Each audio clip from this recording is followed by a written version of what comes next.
The Steam Deck OLED 1 terabyte. It's finally here, and we are doing a stream about it. Yes, let me just make sure the webcam music is not on, but it is now. There we go. Hi, everyone. How's everyone doing?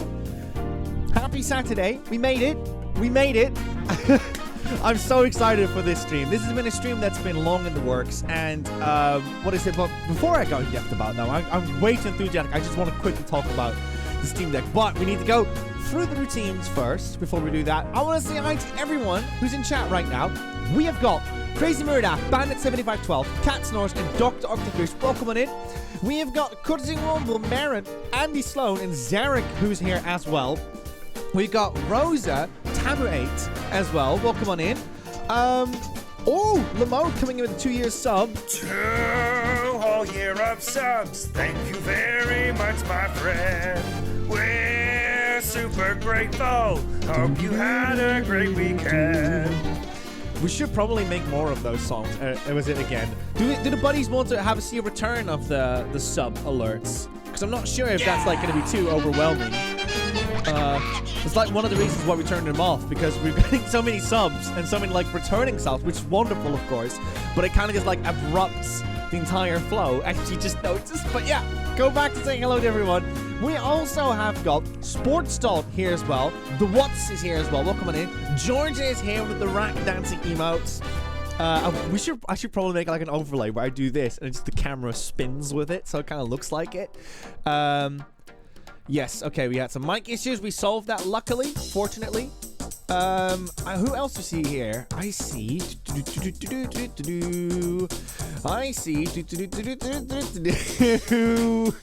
think that DefGit Gaming is here as well. Welcome in, Def Games. Sam Circle is here. Welcome in, Sam. And who else do we have here? I spy a little King of the Woods with my eye. Welcome in, King of the Woods. Hez is here as well, saying Seth left me. Where's Seth? Where did Seth go? And George is like, OLED 1 terabyte! 2 whole years, yes indeed, from Lamode. Thank you so much for that one, Lamode. Yeah, it means a whole lot to us, of course, to see reoccurring viewers for so long. Luna's Atlas is here as well. Welcome in, Luna's Atlas. Oh, Seth is right here. Hez, what are you on about? He's right here. Nico says, ignoring my sub. I'm still going for the list, Karai. Wait for your turn. Karai over here with 39 months of subs. That is 3 years and 3 months. Goodness me. Thank you so much for that, Karaya, for your constant support. I see Rich is here too. Richie is here as well. Welcome in, Richie. Hope you're doing well. And yeah, so that's basically everyone who's in the chat, I believe. I hope we didn't miss anyone over there. Happy Saturday, after all. This is very unusual for us to stream on a Saturday, but it just kind of fitted the best for our schedule because, again, like I said, we had a week off. Then obviously we're going to go back on a regular schedule. Then we had this mega opportunity to go on the pirate ship and whatsoever. So now we finally have got the time to do this. It's a bit, I wanted it to become like a very big stream, but sadly the problem with it is that we had a lot of other things coming up as well. It's also my birthday. Rosie's got some plans for that. Birthday's not today, birthday's coming up. Just to make that clear. But yeah, that's also a thing that's been going on. So it's just been a very, very hectic January for all of us. But yes, I played a lot. It's not my birthday. It's not my birthday, Lee. It's not my birthday yet. It's Monday's my birthday. But what is it over here? This little thing over here. It's not actually little. It's quite big. Do I have the Vita as a comparison?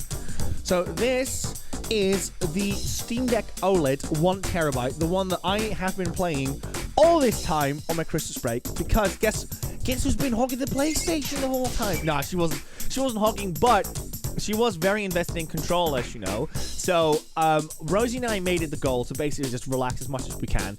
If Rosie wasn't playing Control, I was playing Indiana Jones. But if Rosie was playing Control, then I was playing something on the Steam Deck. And as we know, there's like a huge winter sale every year on Steam.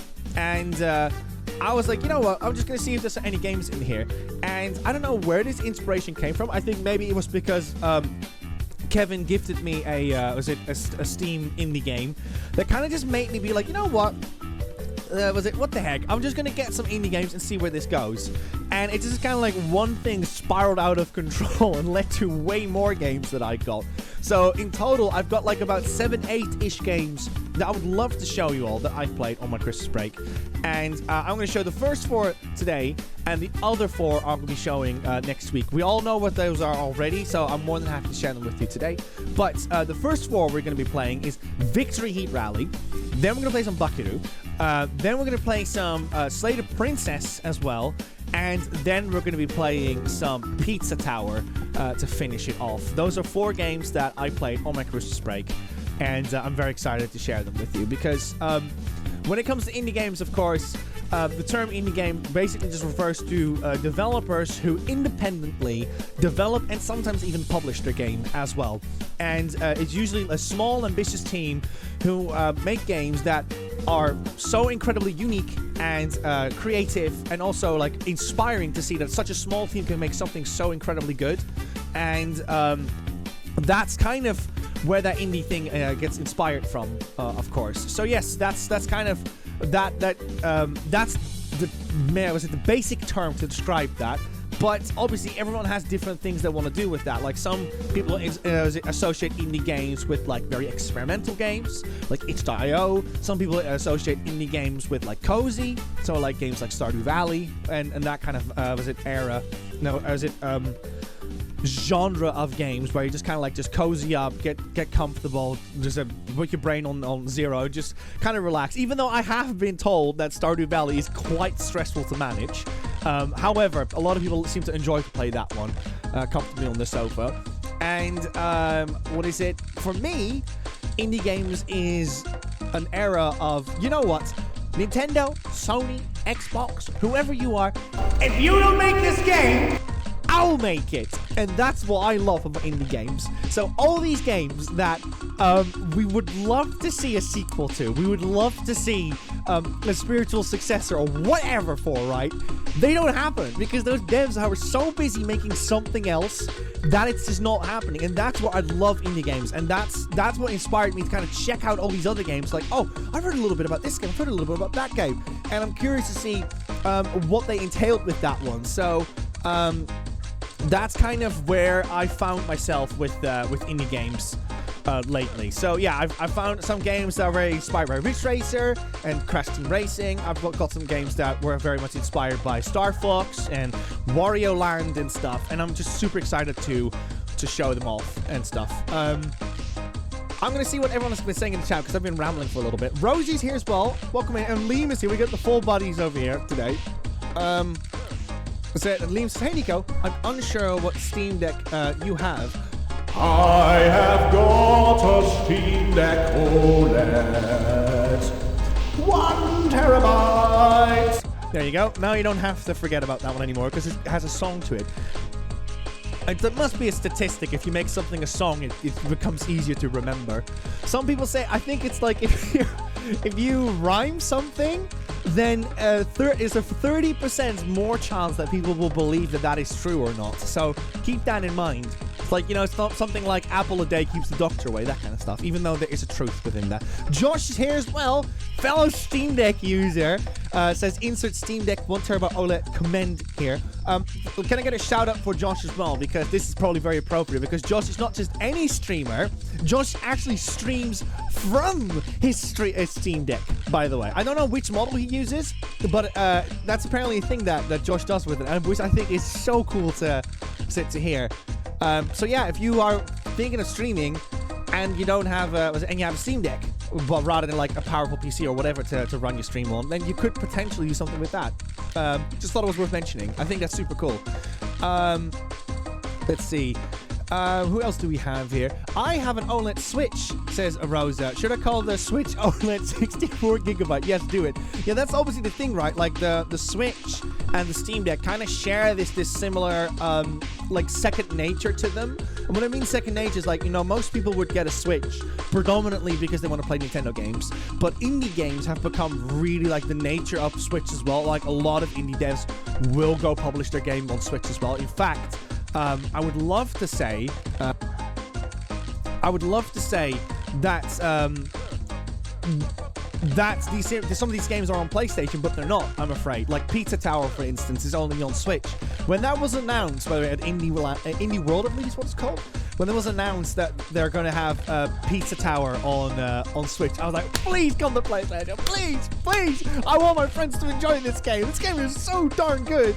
But afraid that wasn't the case. But, you know, these things happen, right? Like, as long as those games do well on particular platforms, there's a very good chance that it will go to other platforms as well. But yes, all of these games, of course, you know me, with it, like console exclusivity, I'm usually the kind of person that's like, just put them on everything. I don't mind. Like, just let everyone enjoy the games. I don't care if Final Fantasy 16 is playable on Switch. If someone gets to enjoy that game, that's wonderful. Same with like Halo and Mario and stuff. I would love for that to be a thing, but sadly, I'm not the one dealing the cards here. You know what I mean? So I don't really have a choice. But yes, enough rambling about that one. So we have got a couple of things as well on a stream. We have got this wonderful thing called the Book of Eternity, which is this one over here. It's the sticker we need to... I'm going to just chip away at that one every time I pluck this book up. There we go. I plucked a little bit. Next job is for you, Liam and Rosie. But this book over here, we note the people down to either give bits, subs, donate or rate to us.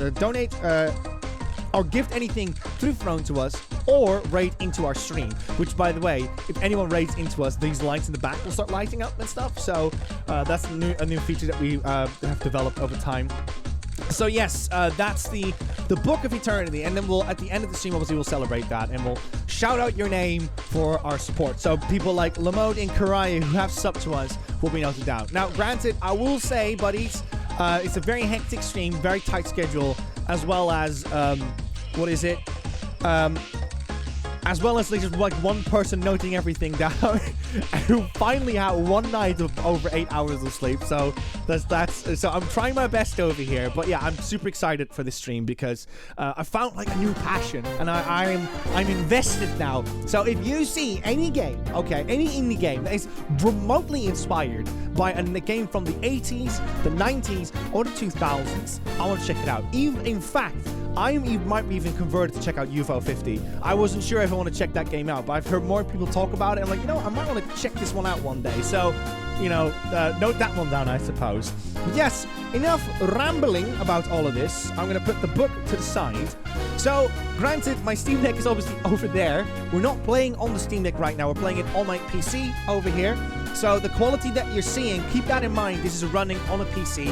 I don't think we've got the specs for this computer, but remember, these are indie games. They're not going to be like the most taxing game. Plus, they're running in a resolution that makes sense for streaming. That's all. Like, there was a jargon. All you need to know that this runs on a 3090. That's all you really need to know for now. But what is it? We're going to be playing that on PC, and whilst we're playing that on PC, I'll be using a controller with that as well. So that's just worth mentioning, just in case people are like, hey, wait a second, I don't remember this game looking that great on Steam Deck. So yeah, that's the thing. Release the specs, thanks Georgia. If you actually go to my own Twitch channel, which you can just click on the WhaddupNico tag on the bottom, or you can just type ! WhaddupNico or whatever you want to do. Then you'll be able to see the specs down there in the tags, but they're just like they're very fancy specs back in like 2021. Like nowadays they're still like impressive, but they're not like cream of the crop anymore. So just thought it was worth mentioning. But yeah, let's see. I'm just gonna make sure I read everyone in the chat as well. Josh says he's streaming from a 256. Yeah, I said that right. Gigabyte LCD for me. I'm on early adopter. Good to see everyone. Hope everyone has a good weekend. So yes, okay. First game we're gonna be playing is this is the first game that I booted up. I think this game was in. Yeah, this was a gift from. No, I gifted this. That's it. Now I know the narrative. Sorry. Kevin's birthday, right, came up. He probably never shared this because this will make me look good. So that's why he doesn't want to share that, of course. But I gifted him on his birthday Victory Heat Rally. And I was like, you know what? I actually want to play this too. I really like this game. So I just bought it as well. And that's kind of like transpired me to like try out all these other games. So that's the first game we're going to be trying out. And this game is developed by Sky Devil Palm. which is was a developer based in Las Vegas. It's a small team that put this together, and it's been like kickstarted. It's been developed for a couple of years, and it's basically a racing game that's based off of many famous racing games in the 90s. As you already know, like, I'll go back in a second. So we've got like CTR, Crash Team Racing. You can see the drifting in that one. There's a little bit of Ridge Racer in the music. You can notice that one too. There's elements of Sega Rally in this one as well. There's so many little hints of like these little blips that just like show up that reminds you of that era, and it's just a very nice cozy game. It runs on Steam Deck. It's not Steam Deck verified though. There's a little bit like hiccups here and there, but obviously again it needs to be optimized first for that, but you can still play the entire game on Steam Deck. I was able to do it, so it's just a worthy mention of that one. So yeah, we're gonna be playing that game first. Yes, game over, yeah, says Punisher. I know exactly what you're referring to. But Liam hates everything, says Lee over here. Look out, Kira. Nico's the nicest man on the internet. Don't say that. I'm not the nicest man at all. You know that. Chalky says we also have an indie game thread on Discord, which you can find in everything in general gaming. Yes, absolutely. Now, I'm not entirely sure what other platforms this game is on, but right now it's on Steam. It was like I said, Kickstarter development for quite some time. So yes, I'm going to start booting this game up. I did fortunately try to set this up as smooth as possible, so I hope this will be a nice and easy time. Right, let's boot this up. Let's change the overlay. Let's go. Ah, yes. Wrong one. That's the one. That's the one. Wait for it. Yeah, and as I said, it was published by Playtonic. We love Playtonic games, obviously, over here, and I would love to play the Yuka Replay as well. So if you are watching Playtonic, this game was freaking amazing! Well done on it. Well done on publishing this game. And I played this at EGX as well. Victory Heat Rally! Enjoyable. By the way, I think this game is very loud, by the way. Scaling is off. Ah, no! Okay, I got this. I got you. I got you. I got you.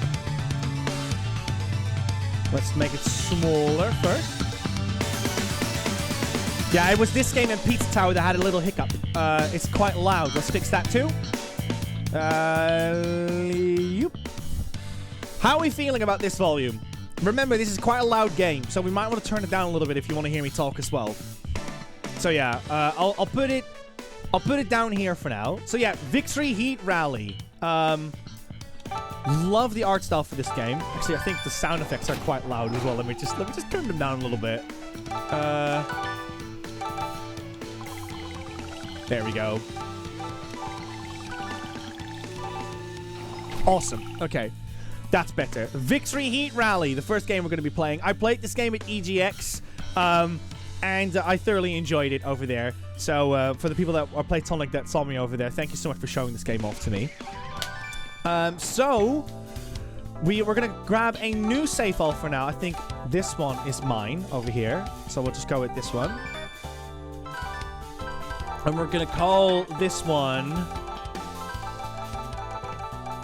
as true tradition,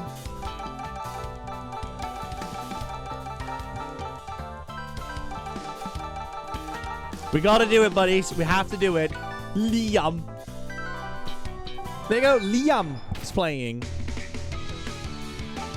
So yes, it's got a couple of game modes in it as well. I'm gonna turn it down a little bit on my end as well. This is quite overwhelming. Un momento, buddies.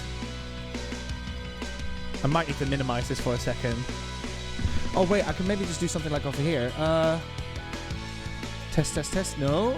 Test. No. This is where I need a Liam to come on in and be like, it's that button, Nico. Ah, there we go. That's the monitor. Can people still hear me? Is it all good? Right, awesome. Okay, so the first game we're going to be playing is indeed Victory Heat Rally. We got Championship, Arcade GP, and we got Versus mode. So Championship is basically your story mode. It's very typical to something that you would see in what is it? It's something like Crash Team Racing. You got your arcade GP, which is pretty much as well, like, well, very self-explanatory. And you can do some versus and time attack modes as well if you want to prove to people how good you are in this game. So immediately what will jump to you is the incredible, like, pixel artwork. It's got such a nice balance of, was it like thick and thin lines, as well as like these lovely, very vibrant, colorful patterns to it. No, was it color or contrast to it? Hey there, racing fans. I'm Sally McRally, your guide to the thrilling world of VHRC, only here on VHN. Let's dive into the Group Alpha, where Rookie's journey begins. First up, the Breeze Tour offers a taste of the action featuring a variety of stages designed to test foundational skills and get drivers up to speed. Next, the Thunder Tour. With a mix of challenging tracks, it pushes the limits and keeps everyone on their toes, focusing on improving driving performances and improving who can handle the heat. It's an indie game I sure Liam would like. It's called Cyberpunk 2077. It's a very small indie game. You may have never heard of it, though. Like, I would definitely ping Liam on that one in Discord, just in case he has never heard of it. Sally says, lastly, the Sight Winter Tour features a diverse range of stages that test agility and adaptability. Mastering these courses sets drivers on the path to the next group. Group Alpha sets the stage for future champions. The journey on top starts here. Let's go. Now, for an exclusive interview with 3 of our star drivers. Let's get right to it. First off, Chrissy. Chrissy, you've got a reputation for having a perfect rhythm behind the wheel. Hey, Sally. I'm the rock star of the track. Racing is the stage where I leave audiences entertained and my competition in the dust. That's the spirit. Now let's hear from Clyde. Clyde, you've got a lot of fans out there who love your aggressive driving style. What's something you'd like our viewers and your competition to know? Gotcha. Clyde's the name, and winning's my game. From the dirt tracks to the asphalt, I'm here to conquer. Racing is in my blood, and I'm ready to prove myself against the best. Get ready to see some serious skill out there. Can't wait to see it, Clyde. Lastly, we have Lana. Lana, we've heard that you've got lots of experience soaring through the skies. How does that translate to the driver's seat? Hey, Sally. Hey, fans. Before I was tearing up the track, I was a fighter jet pilot. My training in the skies have given me the skills and guts to also fly on the road. Awesome! Fantastic insight from these star drivers. Stay tuned, race fans, because this season is going to be one for the books. Don't change that channel. Keep it locked on here on VHN. So here we go. These are the 12 drivers that are in the game. And if you want to unlock these drivers, you're going to have to play the championship mode. Now, if you want my recommendation, I think that Chrissy was very good in the beginning because she's got like a lot of power, so she can drive really like hard through the levels, which will give you like a lot of lenience in the beginning of the game. And, like, you can see like a nice little silhouette of the characters that you can unlock. Let's go over here. So here's where you can see like a little bit of Mario Kart elements in it, where you can like pick between whatever elements you think is better for your setup. So I think what I would prefer is I'll go for probably standard, and I will go for sports. And it's also pretty cool. If you do more races, you can unlock like more paint jobs as well. So you got like little things that you can unlock as well. So as I said, if you love games like racing games in the 90s, like look at the blue skies already. Like immediately games like Outrun and Daytona come to mind. You listen to the Sega Mega Drive sounds in the background. So for like people like Josh, you know, because I know you love your Mega Drive, just like listen to this Yamaha sound chip playing along. It's so good. It makes you feel like you're playing a Sonic game. Listen up, rookie. You can call me Chief. Welcome to VHRC, where new racing legends are forged. Let's get you up to speed to the core techniques that'll help you make you the new champ. So normally, like, here's where you can see where they'll start explaining things to you, but I believe there is a skip button for this one. No, not yet. Okay. Well, at least it explains a little bit how the drifting works in it. So already, you see that drifting bar to the right? Reminds you a little bit of CTR for those who are playing Crash Team Racing. However, it's not like the pedal where you have to press it. You can just kind of let it do it automatically. So you don't have to, like, press a pedal in order to drift, which was a mistake. I made EGX in the beginning. Crazy Mirror says, blue skies? What in the world? In all honesty, here in Bristol, it's never like bluey sky. Right now, it's quite white as well. Sometimes you'll need a tighter turn. That's where braking drift during a drift comes in. It stops additional boost buildup and lets you take those sharp turns. Just remember, it comes at a cost of scrubbing some speed. Use it wisely to navigate those tricky sections.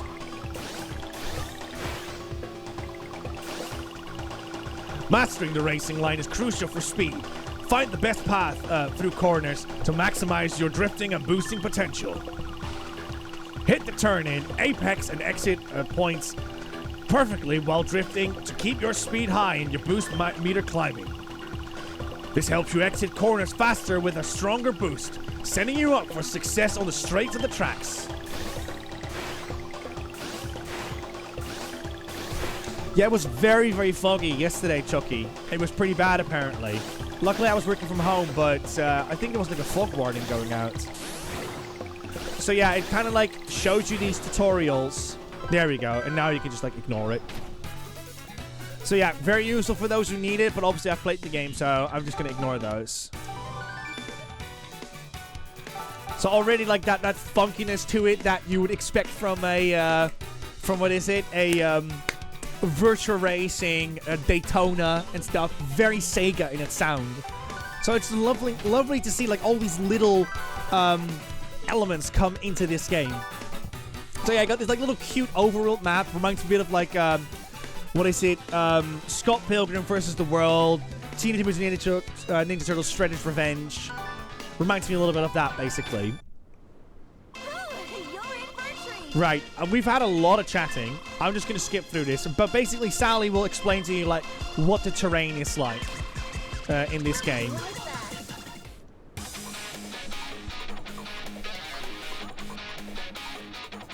Here we go. 3, 2, 1, go! And already, as you notice, the, what is it? The announcer in this game feels already so much like something you would hear in Ridge Racer.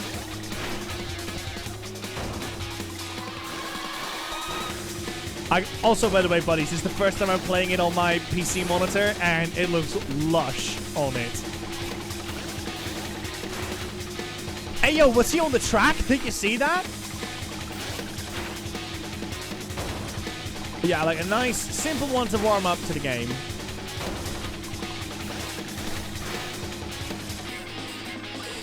Yeah, it's very much high energy cool. This is very high energy. But that was also kind of what the games were like back then.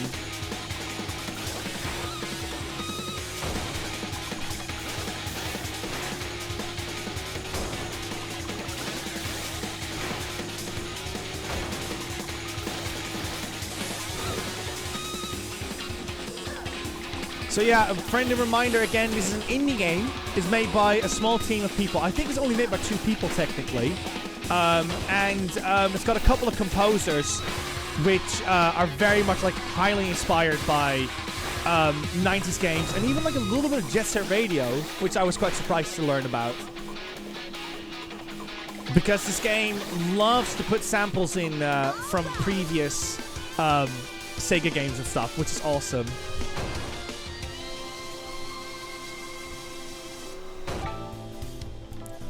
Oh dear, we're on the wrong overlay. One sec, buddies. There we go. That's better.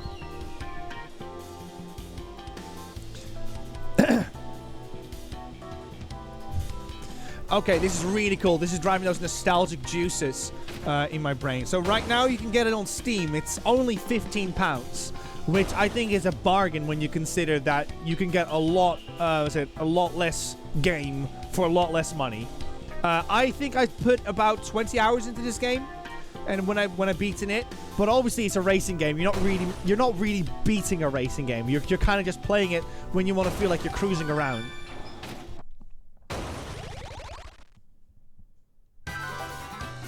But yes, any Sega kid in the chat, highly recommend this game. And if anyone asks, like, is it a bit like Mario Kart? Not at all. There's no items. There's no, like, you know... Baby, it's like babies game. It's not a baby's game. Whoever said that. Archduke says it's a baby's game. It is not a baby's game, Archduke. Let me change that as well. Also, I saw Punisher giving a yes from Liam. You're going to have to ask him very kindly in the chat if he's still there. If he's willing to give you a yes. And we have Bandit, who also gave some bits. Let me put your name down in the Book of Eternity as well. There we go. Yes! Awesome. Oh, Archduke did it for you, Punisher. There you go. And there's also like lots of references to Sega games as well in the names. I'm pretty sure that Sally at one point mentioned something about that too. Oh, this track is bonkers. Can I get some dancing in the chat? Get ready for this one. This one's crazy.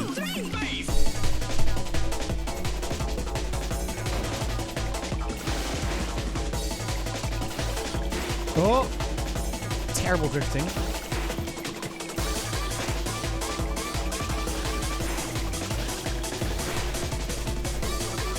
Yeah, this soundtrack slaps, Josh.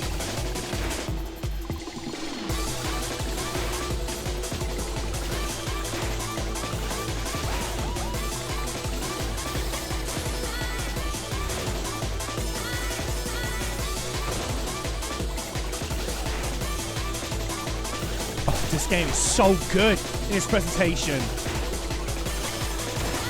Bang!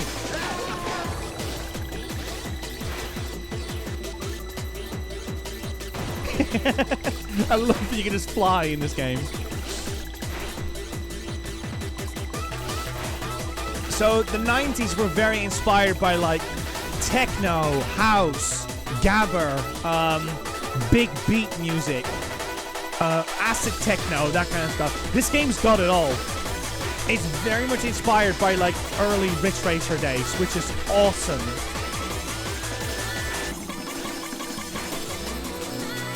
Okay, awesome. Do I have my phone? Because I want to just quickly give a shout out to, if you thought that was great, Victor Heat Rally, by the way, is also on Spotify. The two composers in this game, Rob KTA and G-Wiz, who both made the soundtrack for this game, absolutely smashed it. Honestly, it made this game go from an 8 to a 9 in my book. The soundtrack is so freaking good in this game. Right, let's go. And yeah, you got like a little cool challenge over here. Look, there it is. There it is. Do you see that, buddies? Baytona. Let's go away. So yeah, they've made like little references to other Sega games that were all about racing. It's so cool. This game is so cool. We need to keep an eye on the time as well, buddies. Every hour, we need to swap games. If I forget, just ping me in the chat, and then we'll swap it around. Or I'll try to keep an eye out on it. I just want to show one this game. It's so good. 3, 2, 1, go! That announcer is 1-to-1 to what is it? To Ridge Racer. It's crazy. Oh, look, buddies. Sega Rally in this game.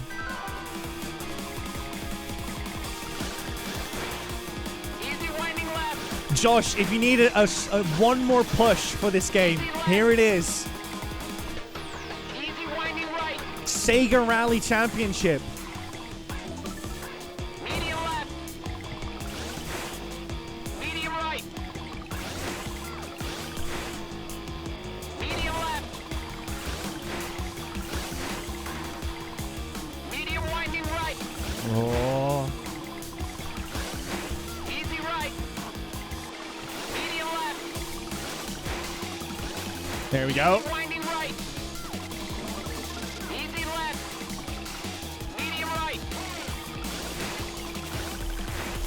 And what's cool about this game is that when you've got like a little meter on the right bottom there, Easy left. you can fill that up by drifting.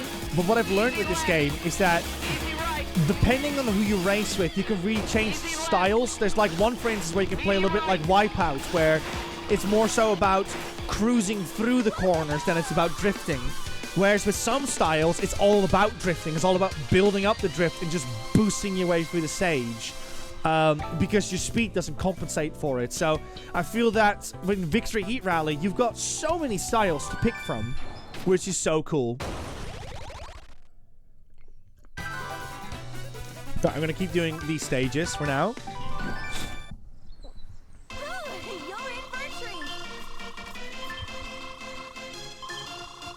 We'll be right back. This is the one. This is the one. This is the Rich Racer track, buddies. Get ready. 2, 1, go! Oh!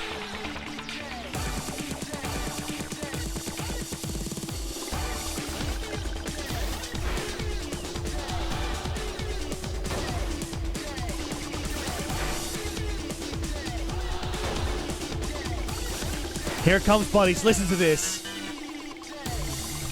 Oh. We are so back. Oh, no.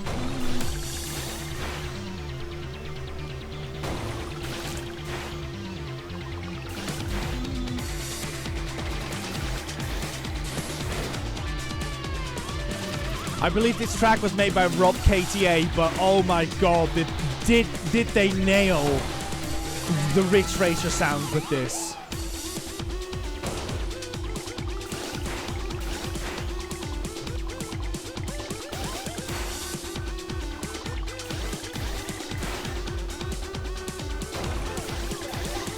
There it is. Oh my god!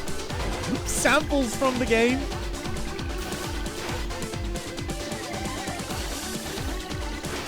I listen to the Rich Racer soundtrack every now and then, so I hear them when I see, when I hear them.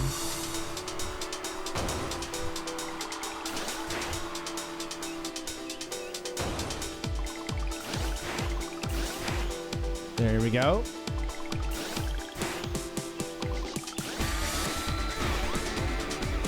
Oh no! F.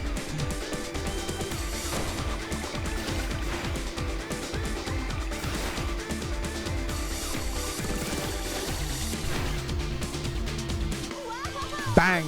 There we go.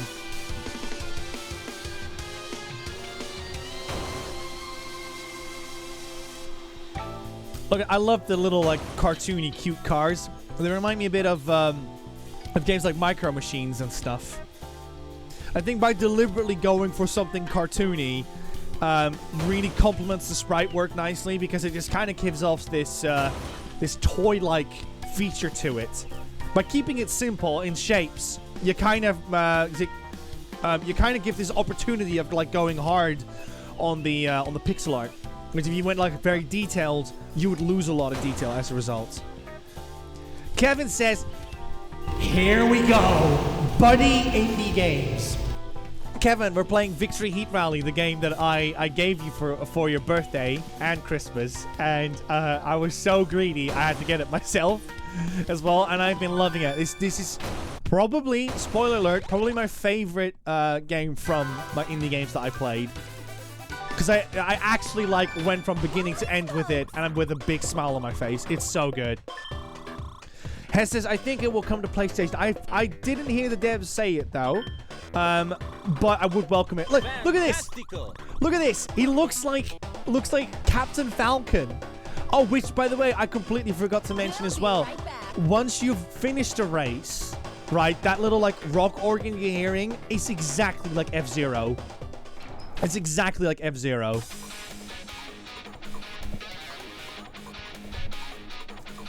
Three, two, one, go!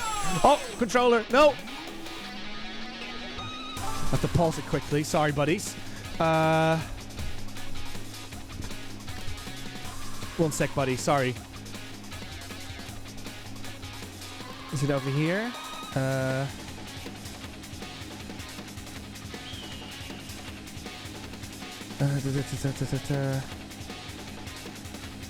Yeah, okay, got it. Awesome.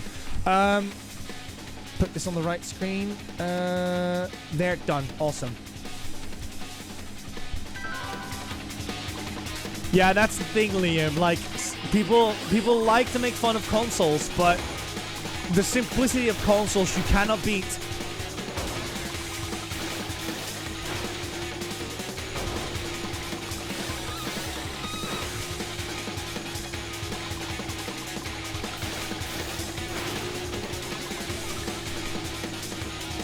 God, this track.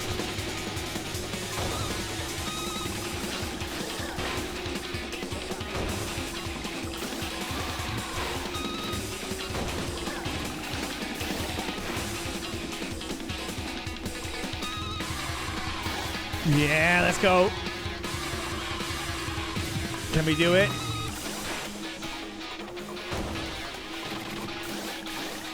Is there a, I guess it will be F-Zero, wouldn't it be, buddies? Like a racing game where you have a distinct rifle in the race. Like, I'm not talking about like someone that is just as good as you. I'm talking about someone that they say, that's your rival. You gotta beat this person.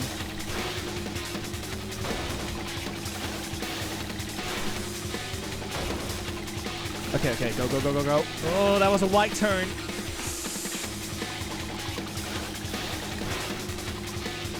Awesome. So, if you listen to this, buddies, this track over here, very nicely and soothing, right? Please don't move, okay? I know you want to move, game.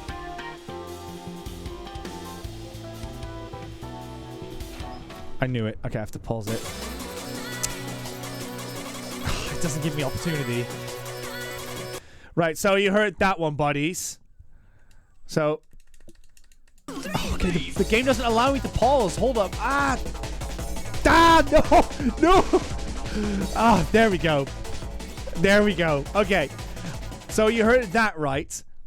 And now here's F-Zero.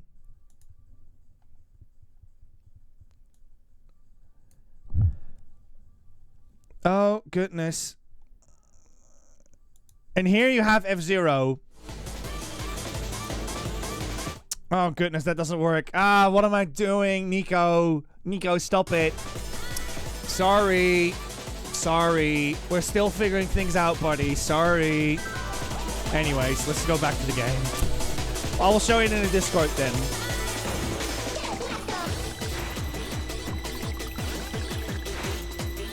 Now the game is... Hold up. There. And people wonder why... why we stream on consoles. Why we want it all just figured out. Because it's stuff like this. Too many ambitions.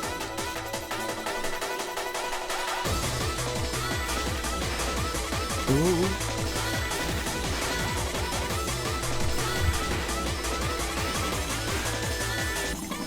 I'm still 12. I'm screwed, buddies. Oh god, I really messed this one up royally, haven't I? Oh dear. Can I redeem myself? Okay, I'm gonna hone in now.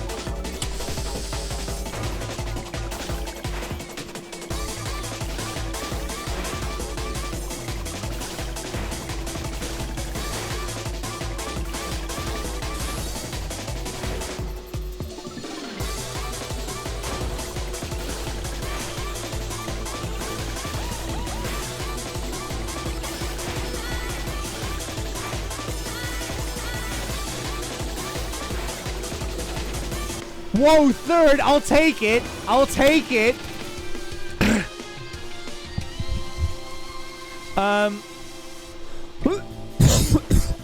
Excuse me, buddies. Kevin Scully asks, why aren't you just using your Steam Deck?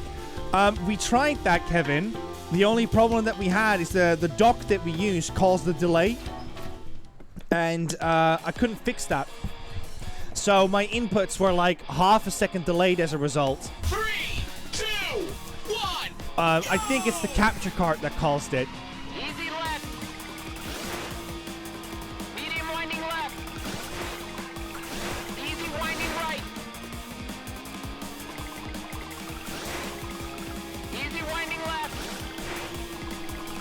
luckily we do have 2 Steam docks, so it might just be a case of trying the other one out.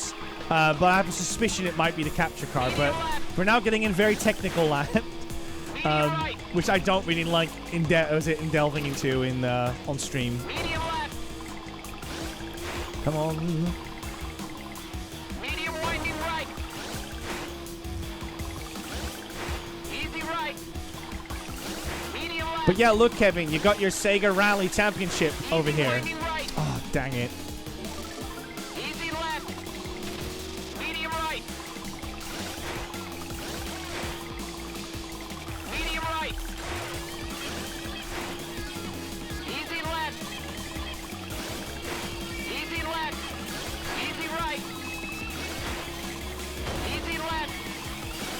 Medium right. Ooh, there we go. You'll be fine, Nico, as long as you don't get slapped by a penguin. Is this a reference to that that Fast Penguin game you all were playing on stream? No, is it in the Discord? Which, by the way, the mods are doing a wonderful job setting up more events for you all in the Discord. So if you haven't joined the Discord yet, and you're trying to find like new places to hang out and play games and watch movies, consider doing that in our Discord. 3, 2, 1, go!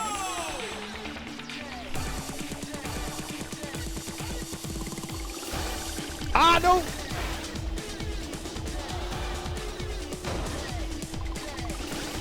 This is probably my second favorite track in the game, by the way.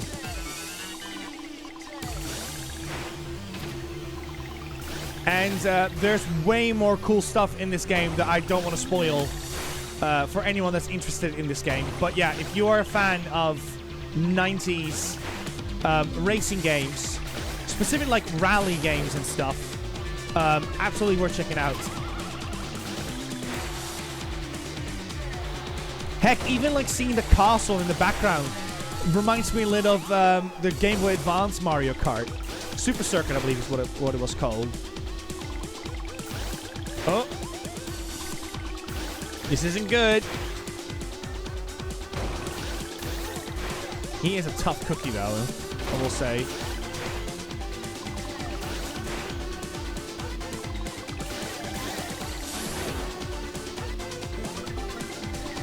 This game also has a lot of rumble in it, which is just so satisfying when you're racing. Every time you do a drift and like a bounce with the car, you can hear it. It's so much fun. And also, I didn't make it too clear, but there's also challenges in this game, and the challenges are always different. Like, sometimes you have to hit cones, not hit the cones, drive by cars without hitting them. You have to drift through a checkpoint and stuff. There's lots of like cool stuff that you can do in this as well.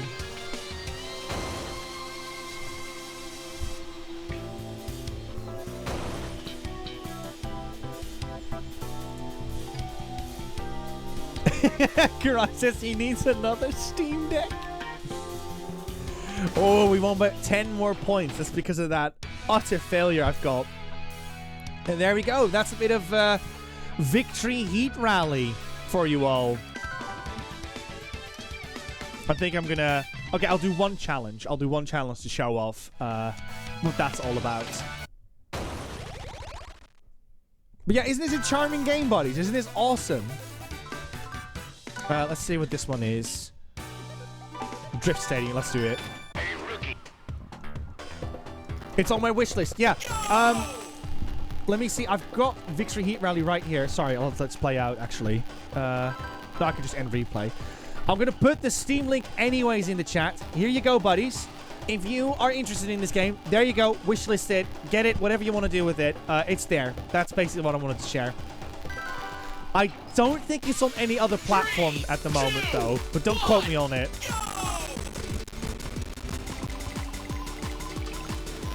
Okay.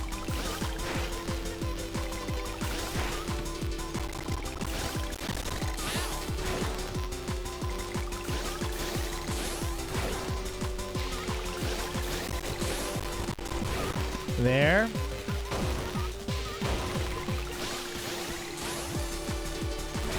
Let's go. Oh! Woo! That was close. So the point right now is to drift and get points, but not hit the sides or the cones.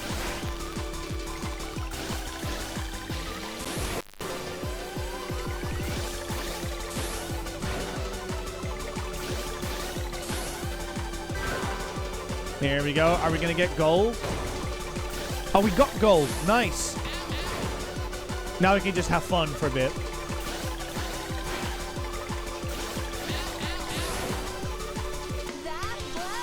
Yeah, it's not bad, Rosa. It's not a bad price.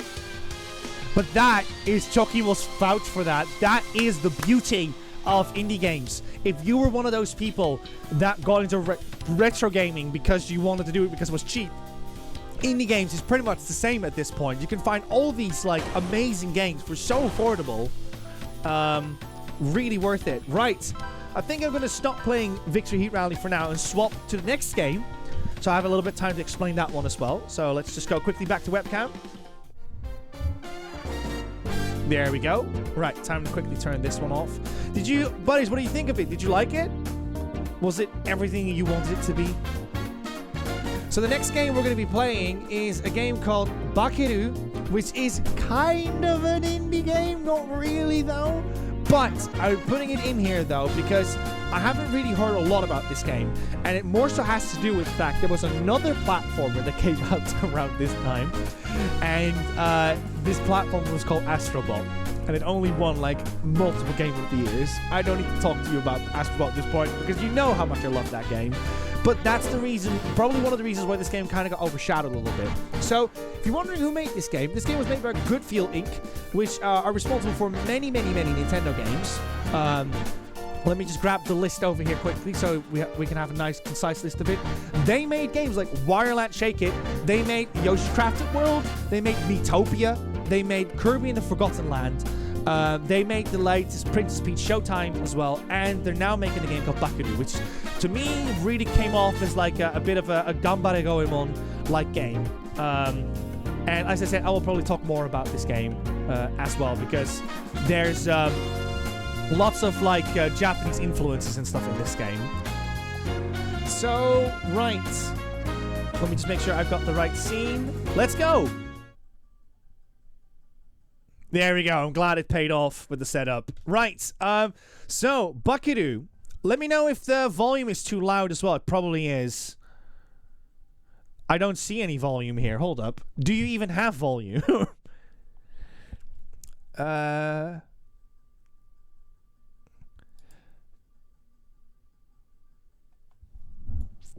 Can't hear the game. Okay. Awesome. Right. Let's have a look. This one. This one. You should hear the game now. Well, right, I might as well do it with these as well. Do you hear the game now, buddies? Yes, loud. Putting it over here. How does it sound now? Is it still loud? Is it still loud, buddies? Great. Okay, awesome. Bakeru. So, Bakeru is a game made by Goodfield Inc. and published by Spike Chunsoft. Spike Chunsoft is probably one of the most longest-running publishers and developers out there these days. And Bakeru kind of is like a very creative platformer that is 100% worth knowing about. This game is out on Steam and on Switch. Sadly, isn't out on PlayStation, but absolutely worthy of your time. Let me just quickly change the title of the game as well, in case people are coming in and be like, this is not a racing game. See, buddies, this is what happens when only one of us streams. Like, instantly, you see a drop in, in performance. Okay, here we go. That's sorted out.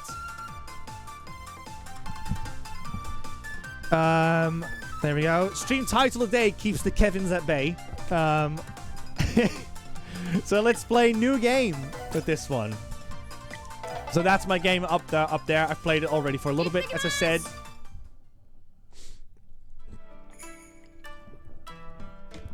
And it's a very stylized Very creative and very highly polished platformer, in my opinion.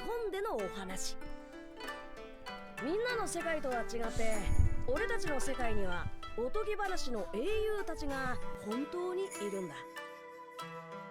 俺は世の中のことはまだあんまり知らないけど、へんてこな奴らがいたり不思議なことが起きたり、まあまあ退屈しない世の中さ。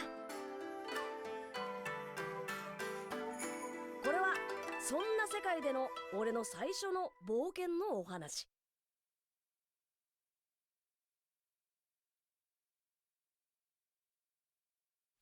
とある嵐の夜にあいつと出会っかたじけない。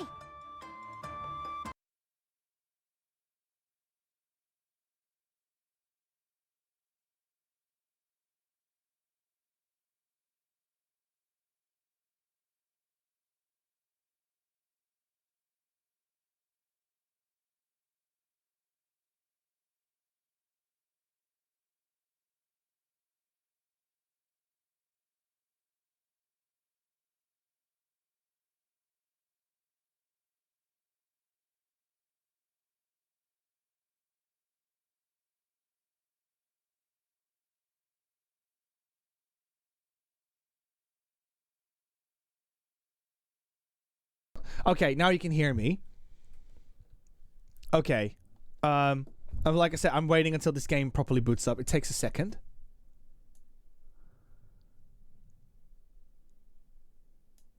It's all kicking off. I know, Josh. It's all kicking off. This just shows that we should stick to PlayStation and we never have these problems.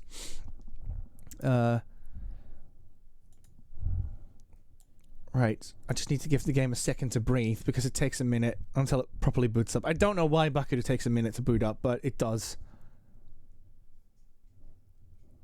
Timing was great, says Dan Law. I can hear you now. Okay, awesome. The audio is back. Come on, Bakeru. Come on. There we go. Okay. We're just going to have to put it on a different setting. Streaming is fun, everyone. Okay, let's go.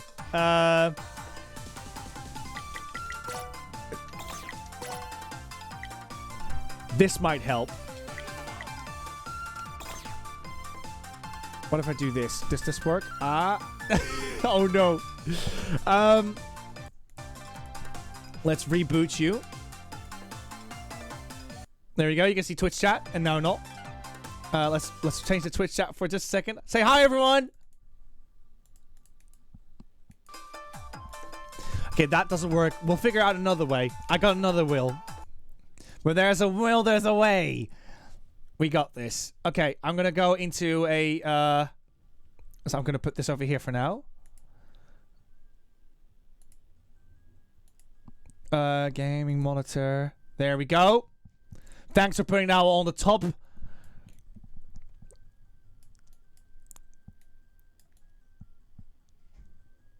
Oh, but goodness. Okay. Yeah. Glad we stopped the stream a minute ago. Making sure we got everything.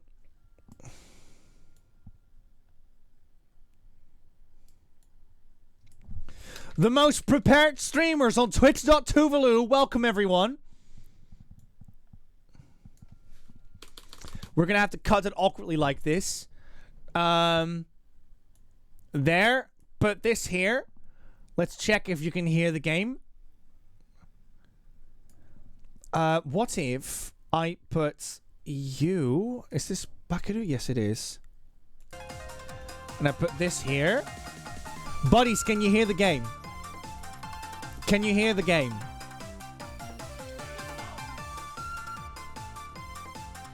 Yes. Yes, you can hear. Okay. Is it in sync when I do this? So like 1, 2...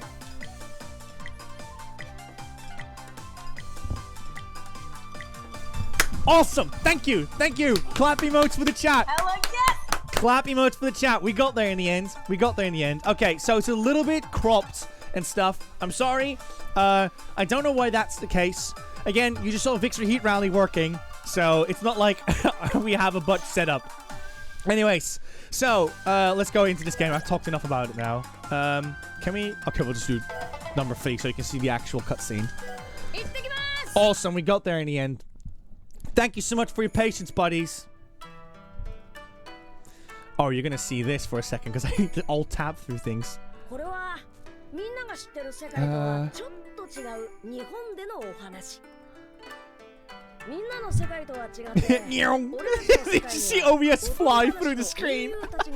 本当にいるんだ。俺は世の中のことはまだあんまり知らないけど、へんてこな奴らがいたり、不思議なことが起きたり、まあまあ退屈しない世の中さ。It's there now, it's not. これはそんな世界での俺の No, 最 it's 初 all の working, 冒 luckily. 険のお話。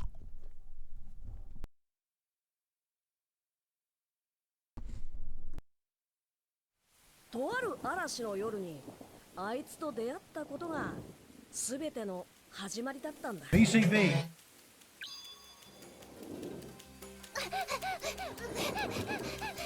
Yeah, Kevin, we're just too privileged, aren't we? On BuddyGames with having 2 people. Like, look at this, buddies. This game looks so good. No one talked about it when this game came out. Chucky and I we're both like, we feel each other with this game, don't we, Chucky? It's like, this game is so good. I'm looking very forward to playing this and showing this game off. So as I said, it's very Japanese in everything. I mean, it takes place in Japan, for goodness sake. But even like its sense of humor and its cultural references and stuff, it's very Japanese. But I will say, I'm eternally grateful for actually even having this game. Was it in the first place? Because this game originally was Japanese only. It got translated over. It's sadly not dubbed in English, but you can play this game to its full potential, and that's all you can really ask for at this point, rather than wait for a fan translation. So Spike TuneSub, thank you so much for considering people in the West. I'm so sorry that not a lot of people gave you the promotion that this game deserved, but I hope that we were able to convince you a little bit about this game, because I really like it. So yes, we're Bakeru over here. We got like this little tanuki over here with a little what is it, little jacket over here.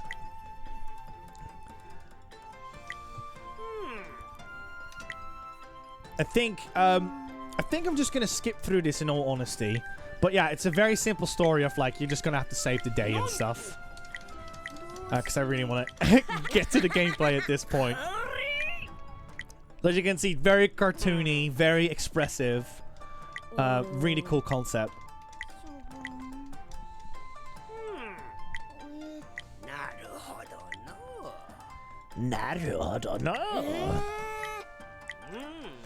It's a lot of talking. There we go, and Bakeru can transform into a human. Yeah, and you got a little drum as well, and your drum is your item that you use to fight everyone.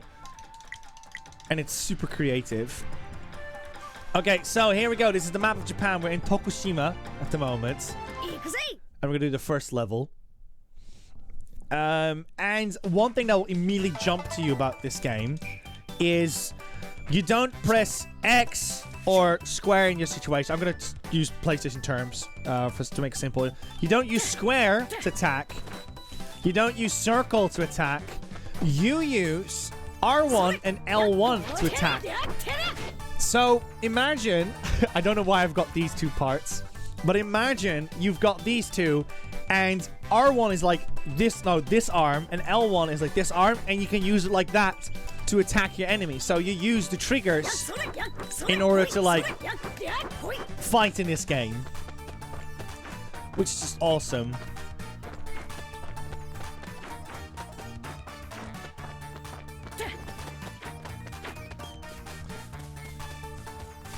Is the stream in 60 frames?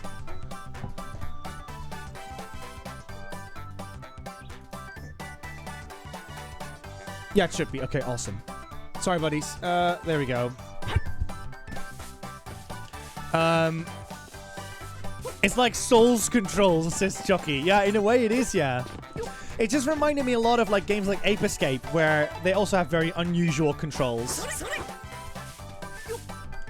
And already, like, look at the color palette of this game. It's so colorful. And it's got so much heart to it. As well, like, look, you got these little, I don't know if you can see on stream, but you got these little, like, typical Japanese patterns on the floor. I'm pretty sure this pattern over here is, like, a very popular pattern for, like, I think they call it fukoshiki, which is like a cloth that you use to wrap things up, because here in the West we use like backpacks and stuff. But for the longest time in Japan, you just wrap things up in a cloth and take it with you.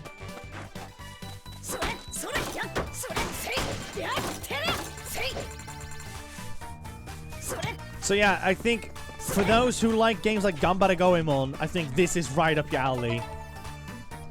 Stronger attack. Okay, so it's like... boom. And I will say, if you're that kid, or if you used to be that kid that loved making a lot of noise, this is the perfect game for you. So, because you can just, like, slam away on everything, and it's so loud. Cool chicken drumstick.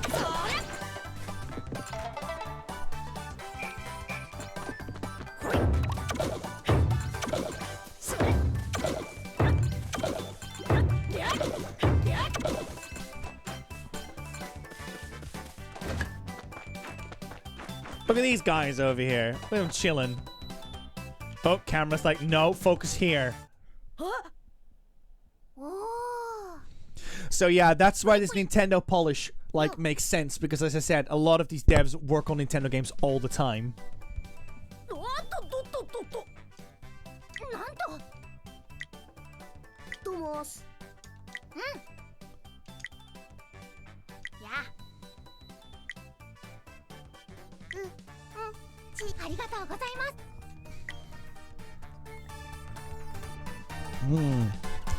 There we go. So yeah, these little guys, if you talk to them in the world, they'll tell you like a little fun fact about Japanese culture. So this might actually be a really good game if you want to learn a thing or two about Japan. Super tough food. Dried bonito is set to be the world's hardest food. The fish meat is dried and purposefully made moldy. Very little moisture gets left behind. You can press I see. But yeah, I love them because they look like well, you know what they look like, right? But I really like that they've got like this yellow hat and this jacket on, and it's just such a cute design. So yeah. Also, this game, you'll see it in a moment. Look at this. BuddyGames colors. BuddyGames colors galore. Hold up, I need to make Rosie proud. Can I do it? This is the best I can do, Rose. Sorry. But yeah.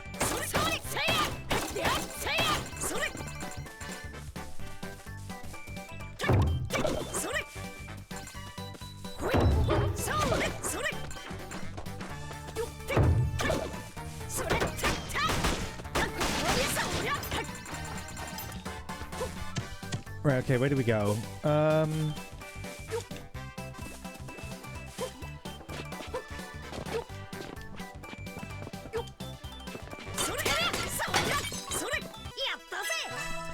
And there you go. So you can all find these colorful items as well that you can collect in this overworld. So again, if you're looking for something, you know, because we don't have a Mario game anytime soon, if you're looking for like that platformer fix, this is absolutely something worth getting. Again, I'll put the link as well in chat. One sec. Here you go. If you're considering getting this game, you can get it over here on Steam. But as I said, it's also on it's also on Switch.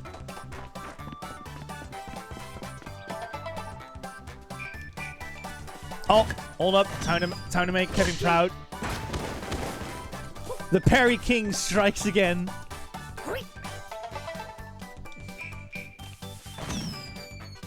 I don't need to dodge. I'll parry it. Done.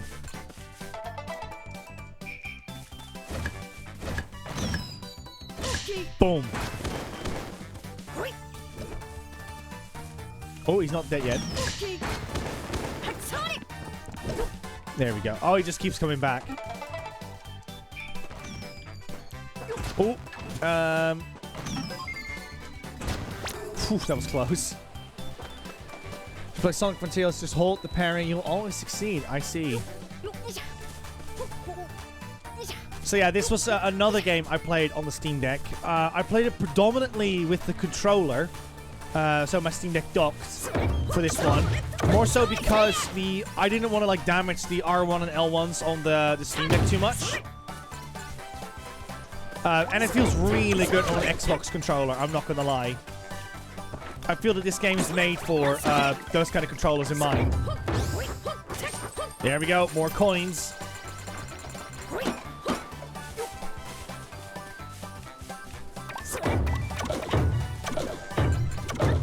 Seth, do you already have a Switch?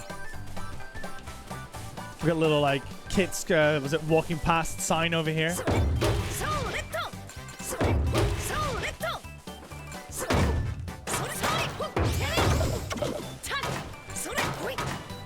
Let's try this. Yeah. Nah, doesn't do anything.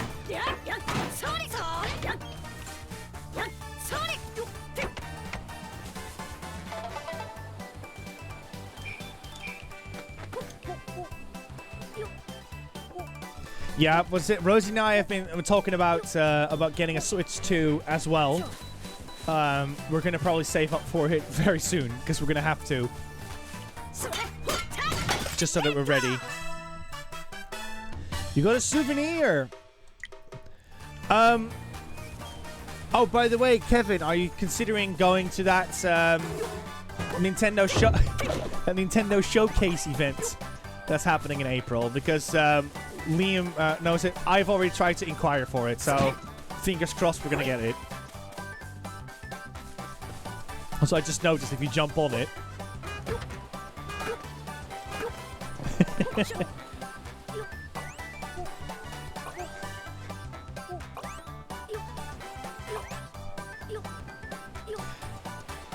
Yeah, I'm curious what Nintendo's new chapter is going to be like. I have a feeling the Switch 2 could be a phenomenal system, especially when you consider that you already can play Switch games on it.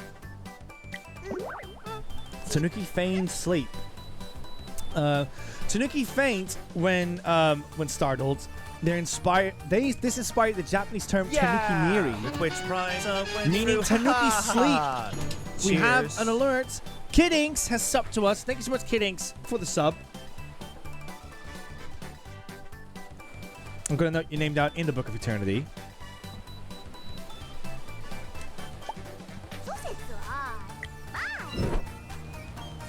Right, okay. I know the game wants me to get a power-up. Maybe if I just stand in front of it, it will happen? There we go. Not even a mouse could fit through that. Guess I'll have to find another route.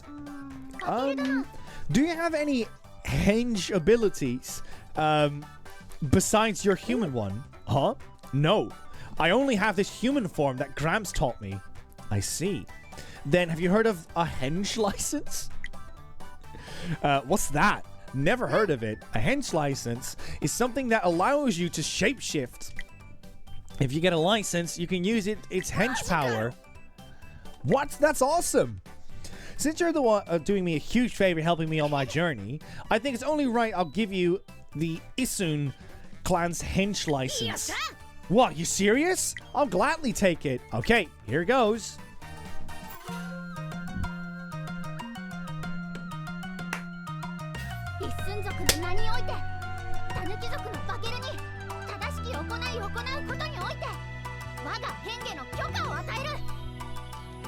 Here we go.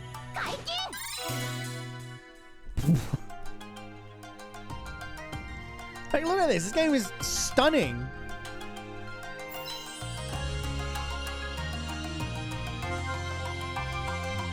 Whoa.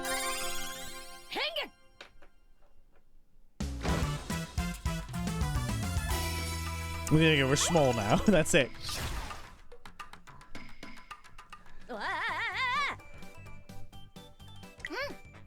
I'm so tiny now. You now have permission to shapeshift and become small like an Isun. You can use our hench powers to make yourself small at will. I kind of feel weaker now. That's because the Eastern people can't really fight. Instead, we use our small size to get into tiny spaces and hover in the air in our light body weight. You may become weaker, but it'll have its uses on your journey. I see. It's all about how you use it. There's also something you should know about the hench licenses. To retain your altered form, you need something called Bakeru energy. Bakeru energy is a strange energy found all over the world. It's found in nature, living things, non-living things, it's everywhere. Once you run out of Bakeru energy, you'll turn back into a Tanuki. Okay, I'll gather that energy to use hench powers. Got it. Now, use Eastern Hench and check out that small hole again. I feel weaker now. Reminds me of Lara Croft and Angel of Darkness. That's coming back soon, remember. It's only a month away at this point. JJ Dub says the backwards compatibility as well as Switch 2 specific titles makes me want to upgrade immediately. It may be like PS4 to PS5 as well, where Switch 1 stuff will work better on Switch 2. Yeah, because that's the thing with Switch games, is that if you look at comparatively to the Steam Deck or PlayStation 4, the Switch underperforms in that element when you want to have like 60 frames or 4K or whatsoever. Now, that doesn't necessarily undermine the experience, for Switch users if you don't care about that kind of stuff. But that is, for people like me, one of the reasons why I would go for Steam Deck over Switch. So I think Nintendo wins in that department a little bit. But this is all obviously speculative because we don't know what the performance is like on the Switch 2. We can only assume it's better. Nintendo does have a track record of not necessarily making things better. We've had this with the GameCube and the Wii, where they basically kept the same architecture in place. So I wouldn't start being too excited yet about Switch 2's performances. However, you should absolutely be excited for like more Nintendo, more games, and all that kind of stuff. So it's not like the end of the world.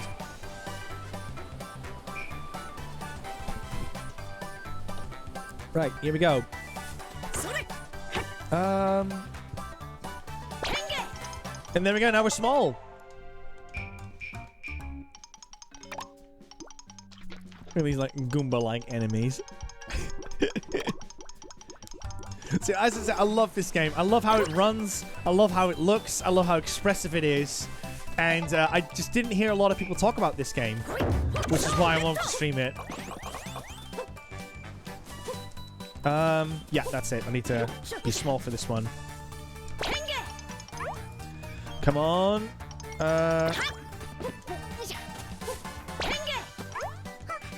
That's it.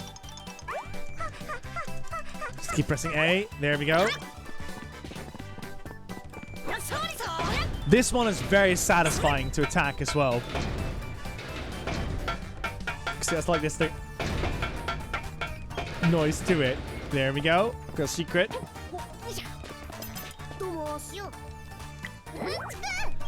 Backrestless. Ever notice how that the seats in the science classrooms don't have backrests?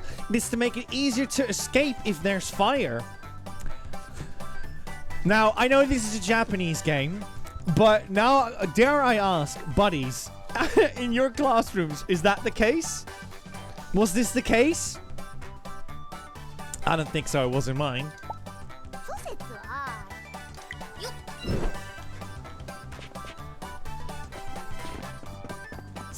Oh, don't do that.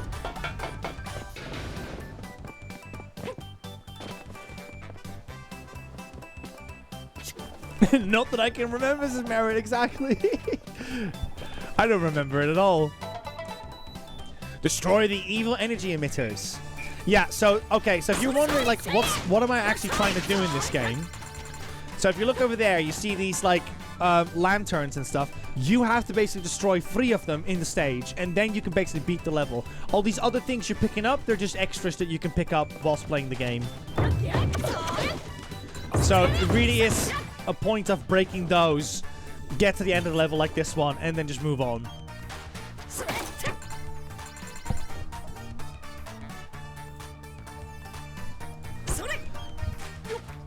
We're playing this game for or like 30 minutes more, I'm more than happy to like swap it around as it sooner if you guys like. If you guys are more in the mood for what is it? For Slay the Princess or Pizza Tower, which we also got lined up.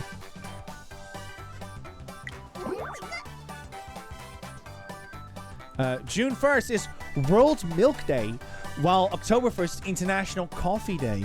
Mix them together and to get Cafe au lait Day on August 1st, which is observed in Japan.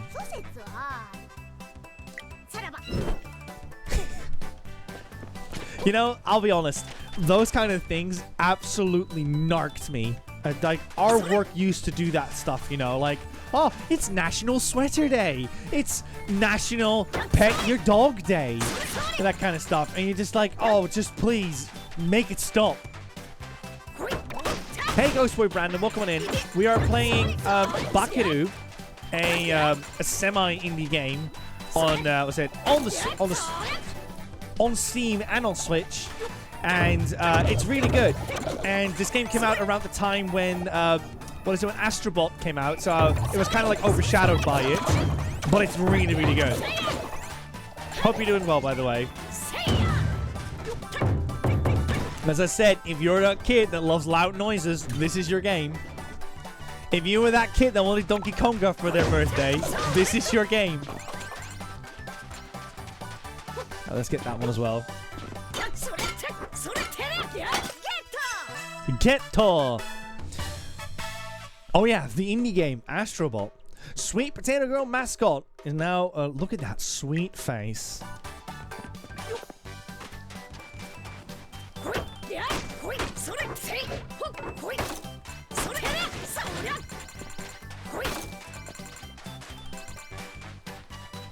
Every day is Pet Your Dog Day. Look, a BuddyGames beach ball.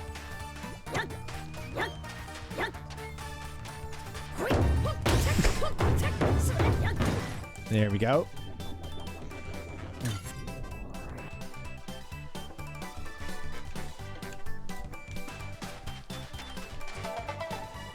Strike the festival tower to remove evil.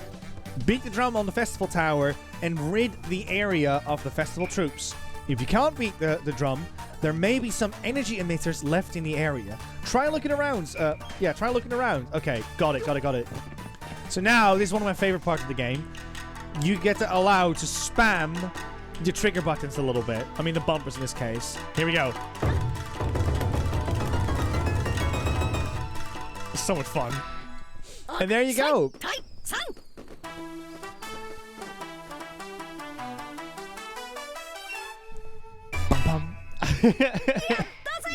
Yes. So yeah, if you are after a brain fog. If you're after a platformer these days that is very much akin to like something that you would see from Nintendo, this is your game right now. This is absolutely something you should pick up.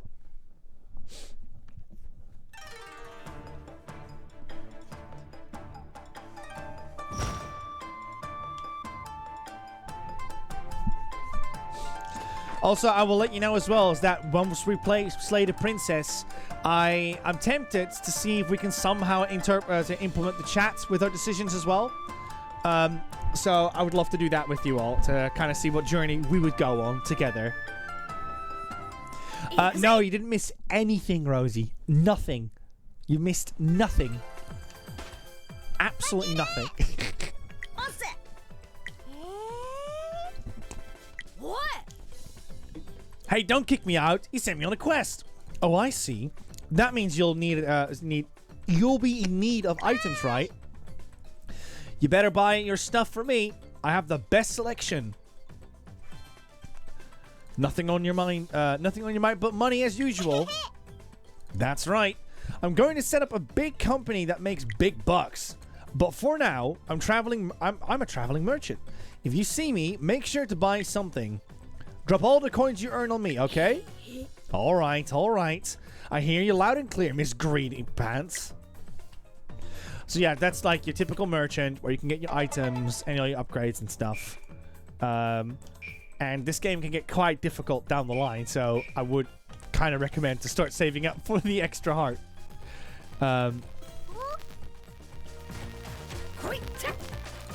Kevin basically saying he didn't do anything funny yet. I'm not entertaining it. Look, a BuddyGames parasol. This guy's got all the BuddyGames colors.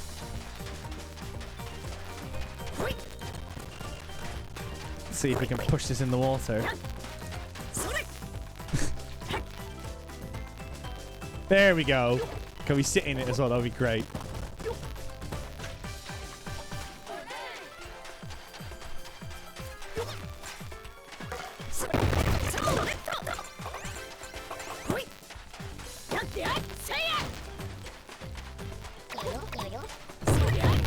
Right, what's over here?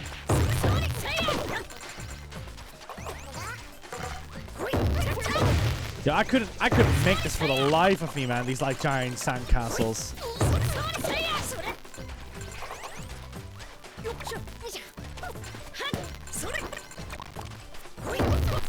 Game Crackle is back. Awesome. Okay, more tech issues. Just what we needed. Right, let's have a look.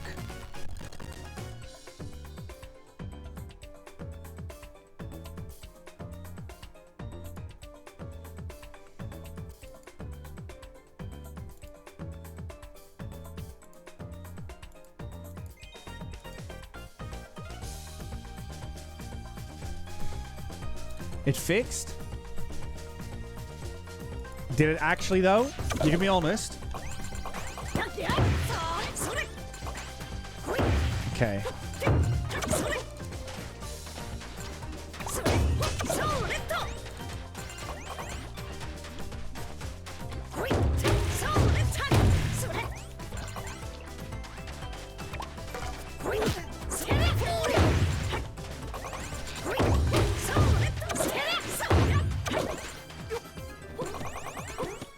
Awesome.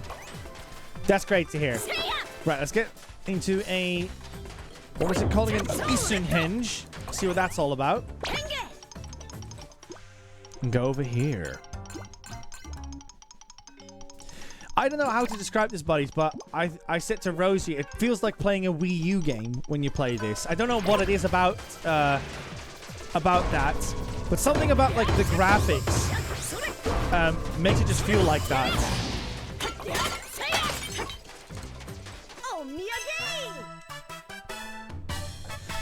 Wakaya Prefecture Pennant. I found the Wakayama Pennant. Ooh, what's going on over there? What was that? Did you see that, buddies?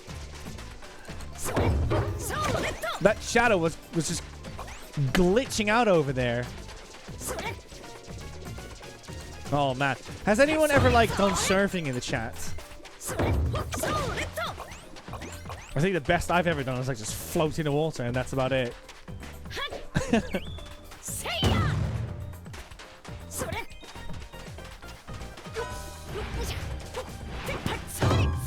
Right, ring that bell. There we go.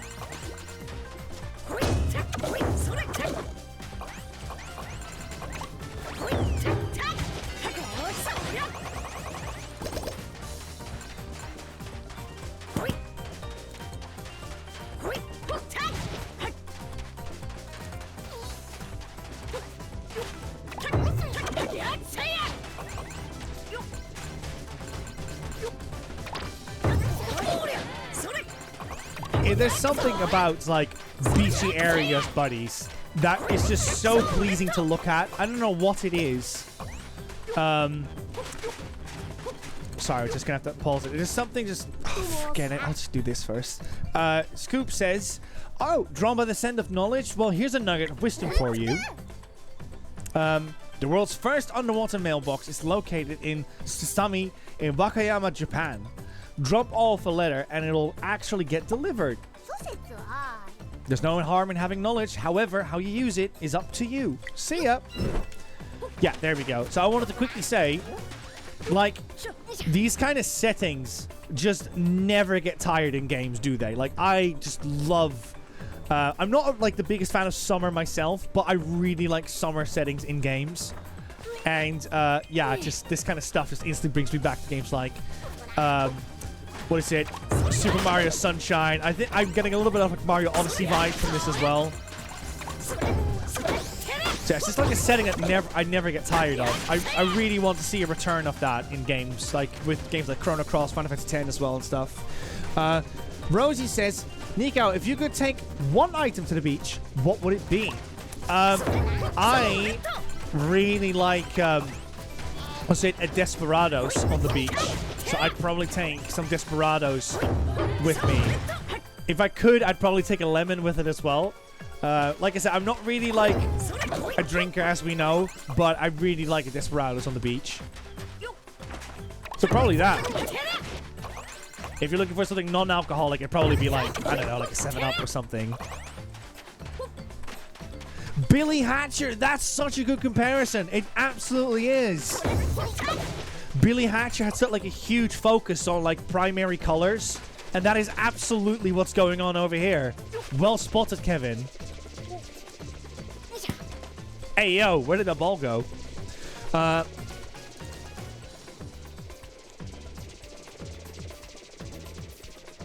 Nico, I think she meant to you to say Rosie. Oh, like that, yeah. I thought Rosie meant like she said an item. That would mean I objectify Rosie Marin. I think I dodged a bullet with that one because I wouldn't objectify Rosie at all. Big brain over here.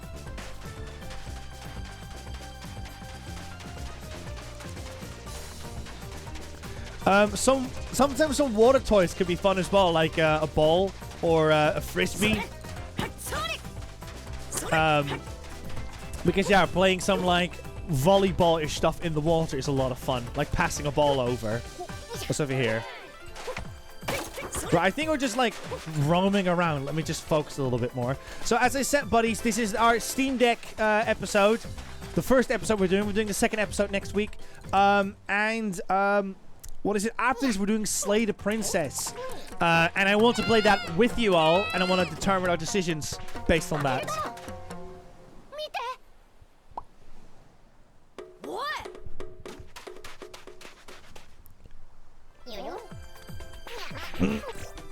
Sorry, that went in the ran in the wrong one. There we go.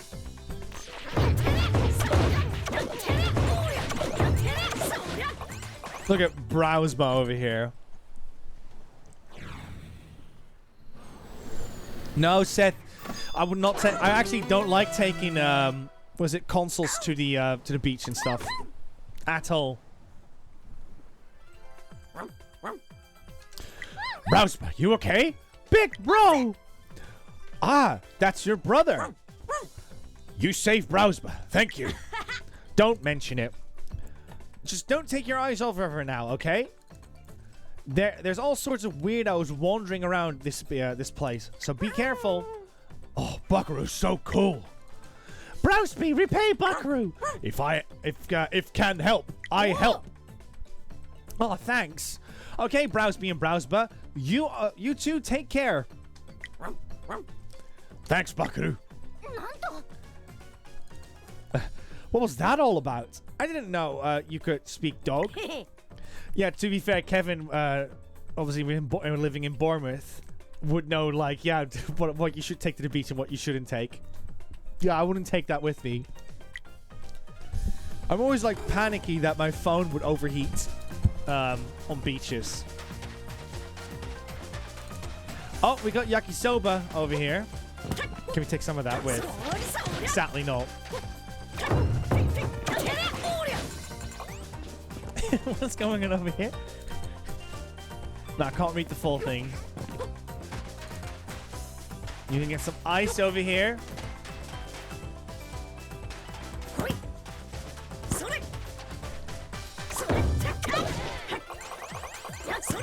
I know the Steam Deck is a great device, Seth, but it's not a miracle worker. I had that conversation with a couple of people that were like, oh, but you can play like Baldur's Skate, all that stuff. And then they kept saying like they wanted like a gaming PC. And you have to remind them to be humble with the Steam Deck, to be like, it's not that kind of device. It's a great device, but it's not, what is it? It's not going to be like maximum ultra settings, that kind of stuff. I wouldn't even use Steam Deck like that.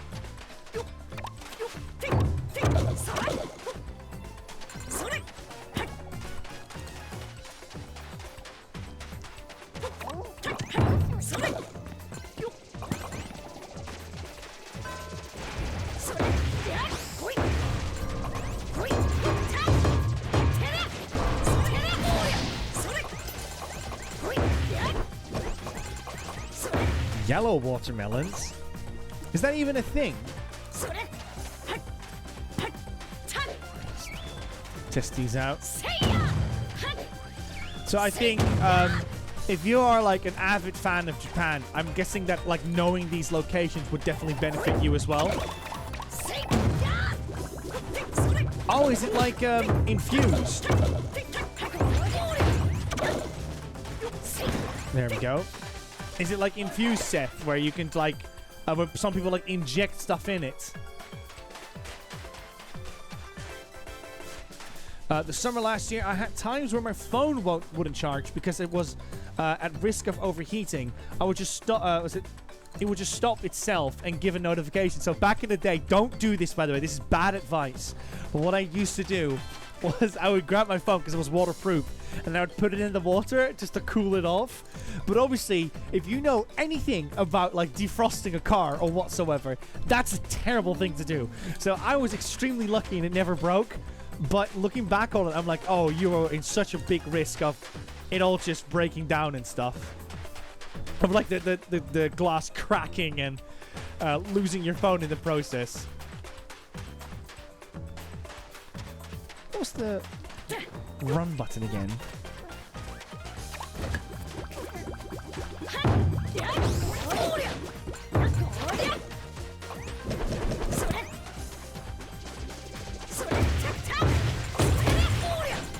There.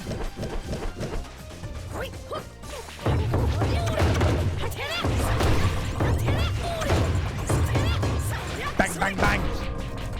Ow. Oh, no. I thought I wasn't going for it.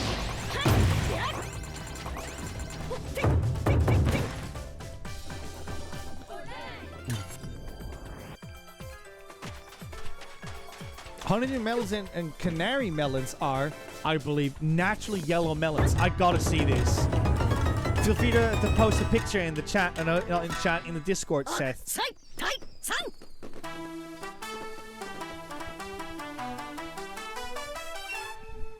Thank you, Seth. Much appreciated.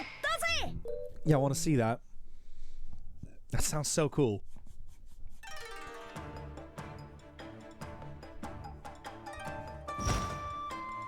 Mie. Something about third heavy? That's how I read that. Right, here we're going to do a race coming up.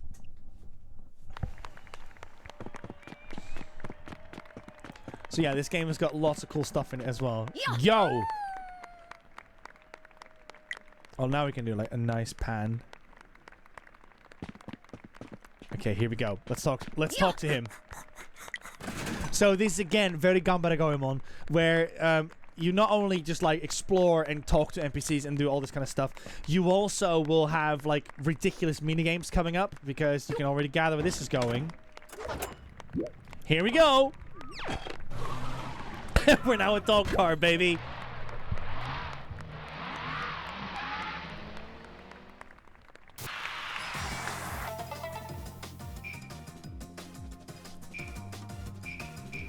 More racing games? I can hear you say.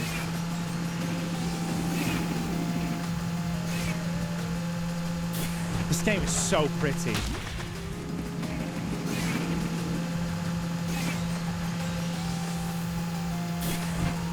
Right, can we win this race? Can we win this race?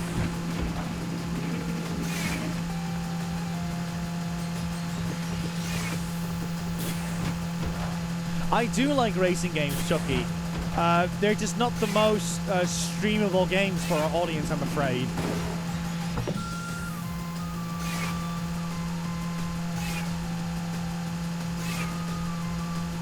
It takes a particular crowd to enjoy racing games, but I do know with the right angle you can definitely make it work, like Big Street Heat Rally, which was very inspired by like 90s was very much inspired by 90s racing games. Because yeah, that's the sinner with me that you probably already picked up on, Chucky, but I love indie games, but I love them even more when they have an angle to them, like a spiritual successor slash famous dev slash inspired by that kind of stuff. Fortunately, though, Slay the Princess doesn't have that angle, so that particularly really surprised me. I was just intrigued by like the multiple options you've got in that game, but again, we'll talk about it like in the next 15 minutes or so because we're gonna wrap this one up soon. Here we go, we did it. Easy peasy. Grab that, please. Awesome. Right, and you're gonna look at this screen whilst I'm gonna quickly go have a toilet break. Stab it, stab it, stab it. Right, see you in a sec, buddies.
There we go. Sorry, buddies. Hi, I'm back, everyone. How are we doing? So, what is it? We're going to be playing this game for like a teeny tiny bit, a little bit more, and then we're going to swap to Slay the Princess, which is the next indie game that I really enjoyed. But yeah, we're going to be playing that one together, which means that we're going to together decide what our decision is going to be. So, I hope that you'll be more active in the chat for that one, because I'm looking very forward to check out what decisions we're going to be making. So I accept everything. If we want to go for like full anarchy, then we can do that. If we want to go for something more peaceful, then we can do that too. Oh, Rosie just came in with a meal deal, apparently. Let's go to the big screen for that one. Hello. What's she doing? Oh, look at that. I got a meal deal. Oh, look at that, everyone. I got a Pepsi. Oh, look at that. I got a Twix. Oh, look at that. I got a Freddo. The buddy set you up for that one, didn't they? I think some of the buddies said, like, get him a Freddo. What did you say? Everyone, that's Rosie over here. In case you're new here, we're a team of 3. Rosie is one of the members of BuddyGames. We're mustard and ketchup today. I'm just gonna help Liam, and then I'll be back in the chat. You're gonna help Liam? Yeah? He's Oh, okay, yeah, it's fine. Apparently, Liam is in the building as well, doing his moving out stuff. But yes, I'm quickly gonna go back into the game, everyone. One sec, because it's not set up properly on the stream deck yet. There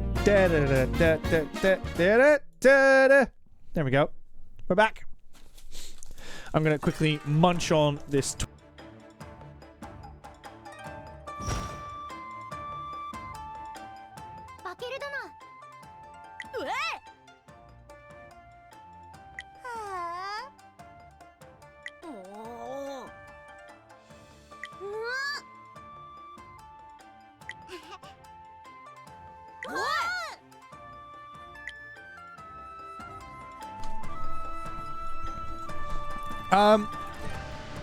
Loses my train inspector just saw the meal deal dance because I just had to show him the ticket. Oh no. Oh no, what was he thinking? Lou, what are your plans for today? Obviously, don't share it if you don't want to share it. Of course, it's just curious. Since you're on the train. Hello, controller. Hello. There we go. We're back.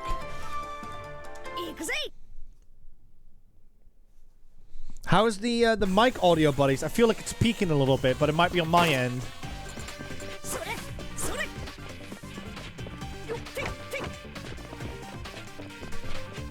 Heading down into London for Slay Station. Yes, I've heard really good stories about that. Is it like a specific theme, or is it just Slay Station? Because I know sometimes they do like specific events of like what is it? Final Fantasy themed, I believe it was. Oh, drawn in by the scent of knowledge. Well, here's a nugget of wisdom for you. Basically, these things are me with video game facts. Signs about construction sites in Japan usually feature the slogan, safety first, but what comes after? Answer, quality second, production third. That's a nothing burger. I don't believe that. What do you think, buddies? I don't believe that.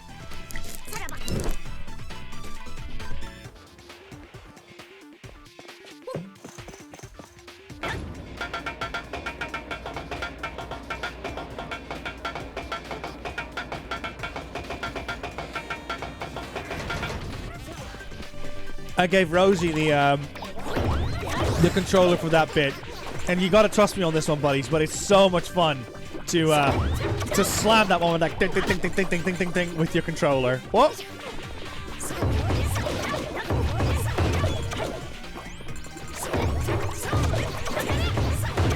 Oh, it's Pokemon themed. Nice. Who do you hope to see tonight, Lou? Like what Pokemon or character do you hope to see? How do I get there? Can I do it like from here? Yeah, that's it. Oh. That works too. Oh. See, that's the thing with streaming on a Saturday. Most people have plans, so that's probably why it's a little bit more quiet right now. I also want to point out, like I said, this game is very Japanese themed, and you got these like traditional the houses in Japan, and they made like a skyscraper out of them. I love it. It's so cool.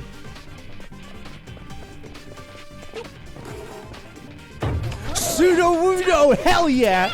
That's a great suggestion. That's a great one. Oh, that's very loud. Hold up.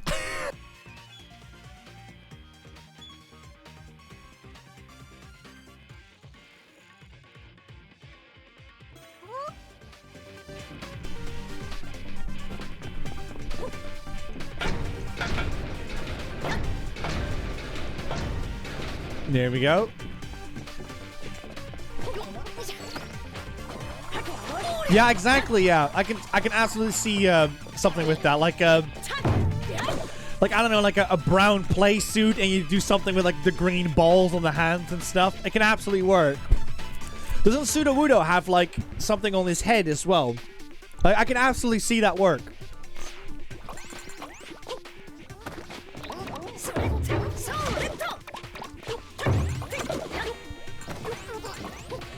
What do I want to see? Honestly, anything that would make me nostalgic, Lou.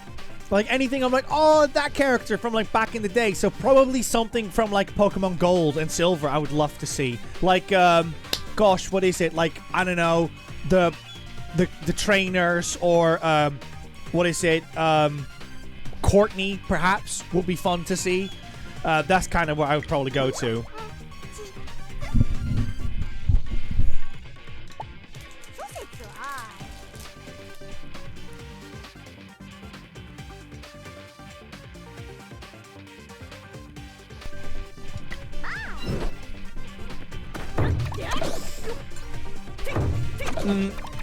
I think seeing something like Erica would be great as well from Pokemon, or like the first Pokemon game, because she's got like a very like traditional Japanese outfit, and I would love to see what Slay Station would do with that.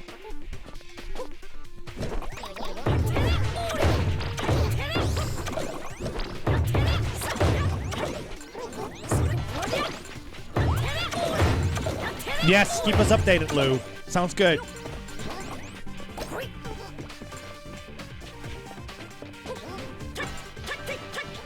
Oh no!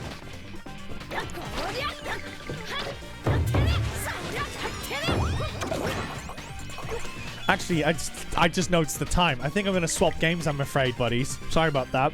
Right, that was Bakeru, made by what is it? Good Feel and published by Spike Chunsoft. I hope you enjoyed it. Like I said, it's not technically an indie game, but I did feel like quite right to do because not a lot of people were talking about this game. And I truly think so much love and effort went into this game. And if you're looking for something like a 3D platformer, this is absolutely something to go for. Right. Let's swap the games. We are going to be playing Slay the Princess, buddies. Does anybody know in the chat what Slay the Princess is? I have a good feeling that a lot of people will know this game already. But it's probably worth mentioning just in case people do not know. Right, there we go. Let's quickly swap the games out over here. There's actually the Pristine cut that we're doing. Great name, by the way. So, again, this is going to be a stream where I'm not going to be talking a lot at this point. More so because Slay the Princess does a lot of talking themselves. And I don't want to interfere too much with that. But it is such a unique game that it absolutely deserves to be on this. Okay. Shit, this is okay. There. Lou says, I love this game. Did a stream on it like a year ago myself. Kevin is going to dip for a bit. No worries, Kevin. Thanks so much for joining. And hopefully we'll see you soon. I see Chucky knows about it. Womble knows about it. Aaron doesn't know about it.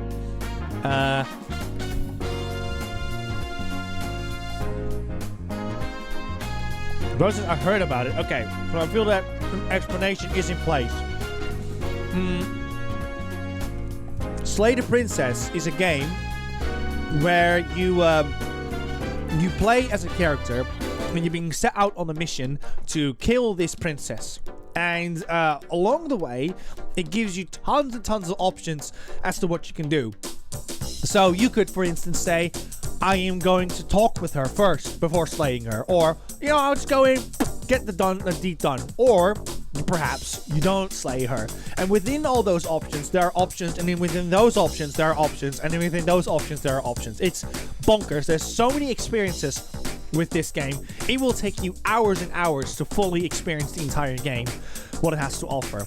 As a result, there's lots of cool stuff that you can do in this game, and different story paths that you can take. So I think that's kind of what, all I should say at this point, because I don't want to give too much away about this game. But yeah, it feels like a choose-your-own-adventure game, but it's huge. Saying that, though, this game was made by Black Tabby Games. This is a team of two, which are based in, I believe it was Canada. I'm really sorry if I'm wrong about that one. But Black Tabby Games was indeed made by two people, and everyone that has been working on this project has done a tremendous job with it. I'll talk more about it, actually, whilst I go into the right scene for this one.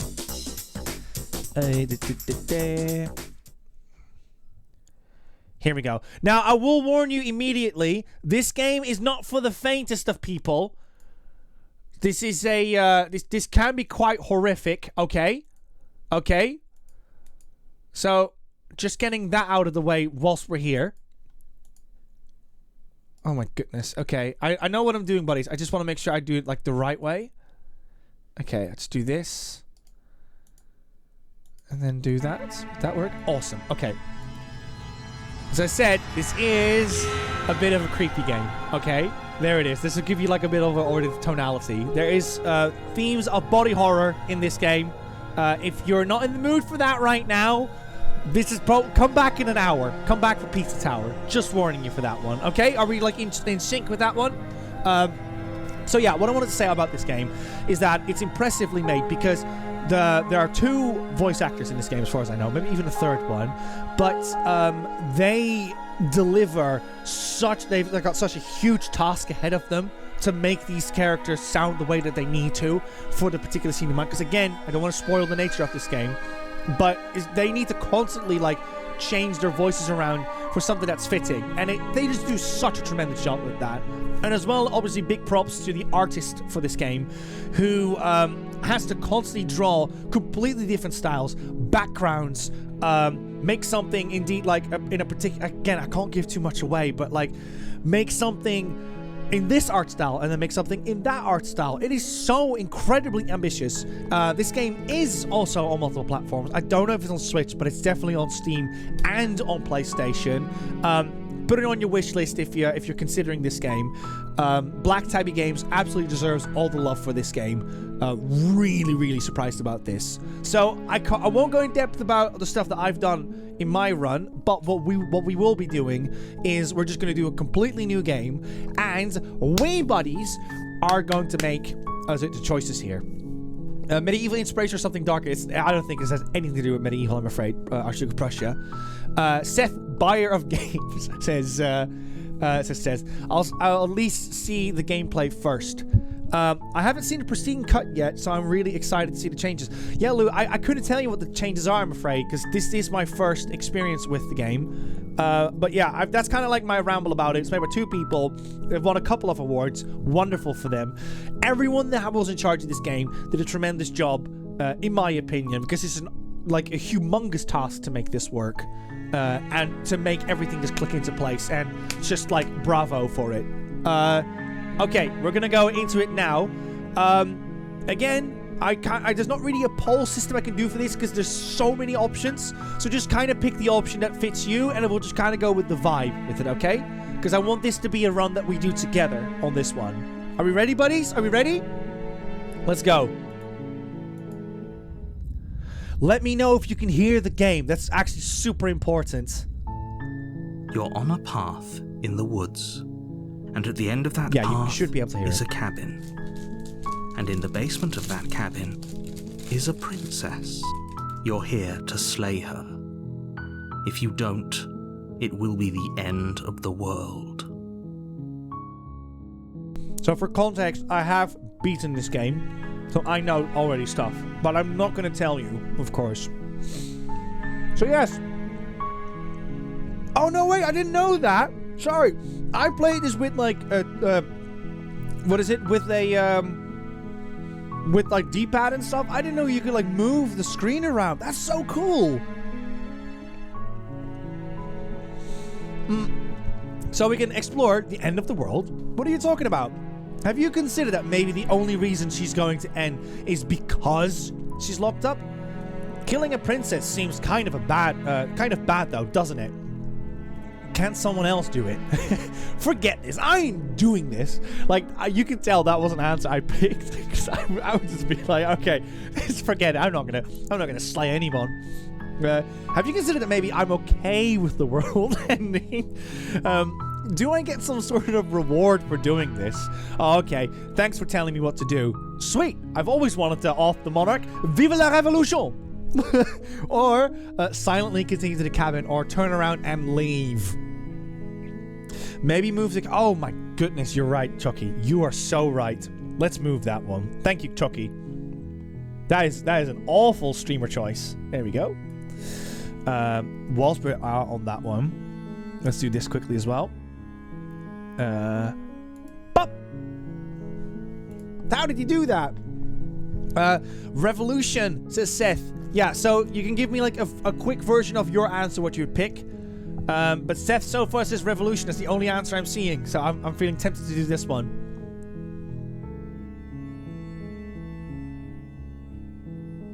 Yeah, the game can get very dark. That is a warning for you all. Right, I'm gonna pick revolution. That's the spirit. You make your way up the short path to the cabin. You'll find the princess within. a warning before you go any further. She will lie, she will cheat, and she will do everything in her power to stop you from slaying her. Don't believe a word she says. We're not going to go through with this, right? She's a princess. We're supposed to save princesses, not slay them. No worries, Lou. Thank you so much for stopping by. He doesn't know what he's enjoy talking Slay about. Station. Sounds like an awesome time.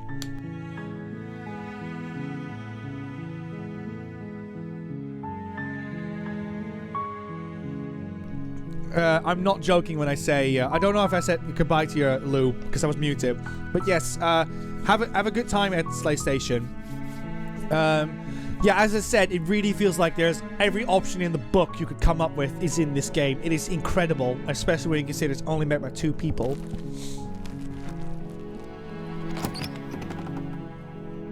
Here we go. The interior of the cabin is almost entirely bare. The air is stale and musty, and the floor and walls are painted in a fine layer of dust. The only furniture of note is a plain wooden table. Perched on that table is a pristine blade. The blade is your implement. You'll need it if you want to do this right. Okay, so we can either take the blade or just enter the basement. What are we feeling, buddies? What are we feeling? Rose says, when it comes to choice-based games, I do like being a bit of an ass, to be honest. That sounds to me like you need to channel into Liam Coolgang streams every Monday. It's at 8 p.m. GMT, because Liam loves being that on his second runs. The blade. Take it. Everyone says, take the blade. Let's do it. Take the blade from the table. It'd be rather difficult to slay the princess and save the world without Oh, were we meant to know he's going to do Saints Row 4? You might have just put that in place in advance. And immediately, the tone changes. You hear that? Immediately, the music changes. Because we were like, we're going in with the blade, everyone. Creaks open, revealing a staircase faintly illuminated by an unseen light in the room below. This is an oppressive place. The air feels heavy and damp, a hint of rot filtering from the ancient wood. If the princess really lives here, slaying her is probably doing her a favor. Her voice carries up the stairs. Who's there? She sounds dangerous. It's almost as if she's the one in charge down here. Oh. Don't let it fool you. It's all part of the manipulation. Ooh. So, with Rosie played this game as well, and it was so much fun, because Rosie doesn't like making, like, hard decisions. So, in this game, the game, like, absolutely messed her up with it. It was so cool to see. Okay, here we go. We have to say something back. We either say, hi, or just checking in on you, or, hey, I think I'm here to kill you, or just say nothing and just go down the stairs.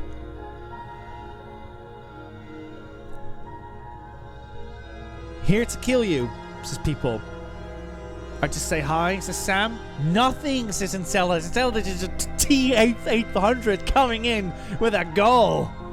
I say 2 highs and 2 kill yous. I'd say 1 more, high or kill you. Nothing again. Now we have nothing as well. I'm going to make the decision. I'm going to say kill you then. Stone Cold Killer, says Enceladus. Okay. Oh, are you now? Why don't you come down and let me take a look at you? Rachel, you gave away the element of surprise. Good luck, hero. Ooh, narrator's not happy with us. You walk down the stairs and lock eyes with the princess. Again, There's if a you're heavy chain new and around you her just wrist, walked in, this binding is a her to horror the game. far wall Okay? of the basement. Warning. It is a horror game. She's so coldly beautiful. Is she really a threat to the world? Focus on the task at hand. You weren't kidding when you said you were here to kill me. Okay, what? No way. Why do you think? What do you even think that? Or, yeah, I wasn't a joke. Or, I haven't decided yet. Or, I'm just here to talk. Or, steal your nerves and step forward. What are we feeling, buddies? Steal your nerves, says Chucky. Another steal your nerves.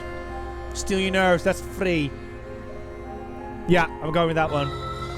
You step forward, your grip on the blade tightening as you steel your resolve. Oh? No talking then? Fine. What even makes you think you can kill me?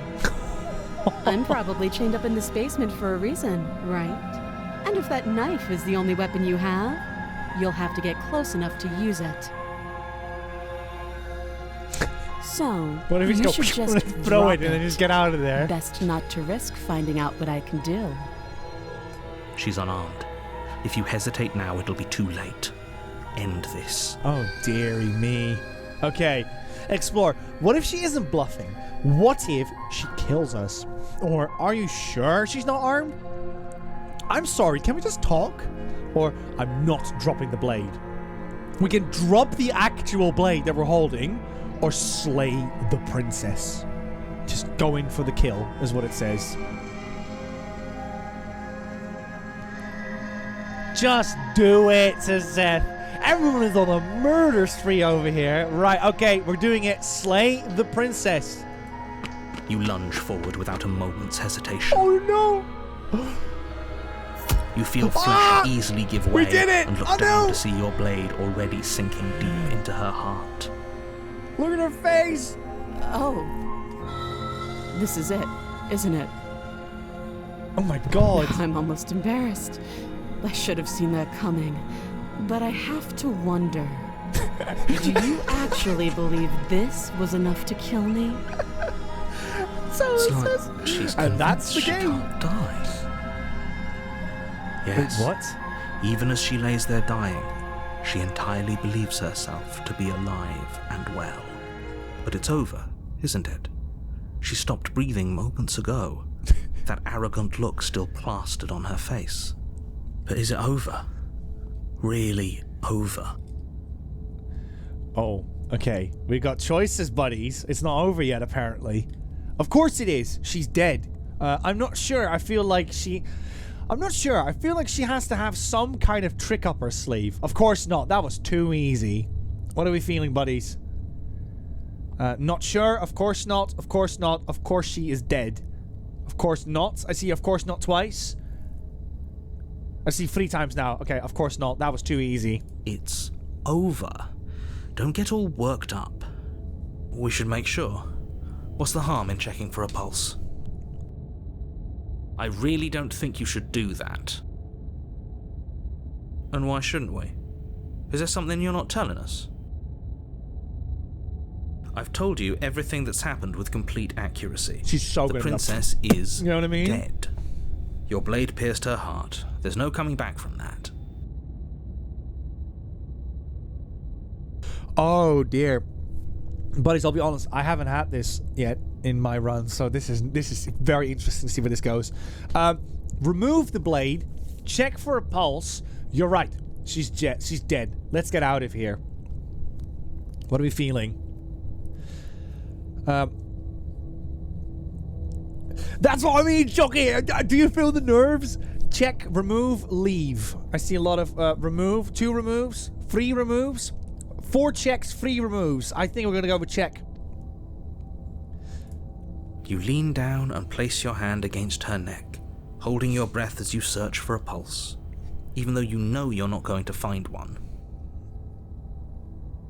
We definitely won't if you keep talking. No. I'm sorry, do you want her to be alive? You just saved the entire world from annihilation. Why are you suddenly trying to call that into question? Wait. Oh. What was that? Buddies. You know what that was. That was the sound of a heartbeat, followed by another, and another. I guess I won't be dying alone after all. Oh no! Something sharp digs into your side, the shock of it sending your nerves Look into at her a sharp pained frenzy. teeth! Quick, let's get out of here. Oh my god. It's too late for that now. You collapse to the ground as the mortally wounded stabbing us princess twists a blade of her own deeper between your ribs. She had a blade too! As you fall, she falls with you, exhausted by the effort, no. the little life that was left in her eyes fading rapidly. An eye for an eye. A life for a life. I guess we're even now. See you around. Crisis, should have run. Rookie mistake. You were so close. Why did you hesitate? Oh no. It doesn't matter. At least you managed to take her with you. Whatever that's worth. Of course worth. that was suspicious. Everything goes dark, and you die. Oh no. Chapter 2, The Razor. Says, I like You're on this a path princess. in the woods, and at the end of that path is a cabin. And in the basement of that cabin is a princess. You're here to slay her. If you don't, it will be the end of the world. Oh, buddies. Explore. I'm getting a terrible sense of deja vu. Wait, hasn't this already happened? Okay, no. But I died. What am I gonna do here? She's going to kill me again? But I already slew the princess. Sure. She also killed me, but I've definitely got her. Why am I here again? Proceed to the cabin or turn around and leave? Josh says, I need to head off. Family's around. Awesome. Have a good rest of the stream, all, and thank you for showing this stuff off, Nico. No worries, Josh. If you haven't seen Pizza Tower, I would recommend you check that one out. Was at some point from our stream, because I think you would really like that game. But yes, by all means, have a good time, and hopefully we'll see you again soon. I see. Okay, let's right back to the answers now. I see deja vu. Wait, has this already happened? I see 2 deja vus. She's going to kill me again is another answer we've got here. But I died. What am I going to do here?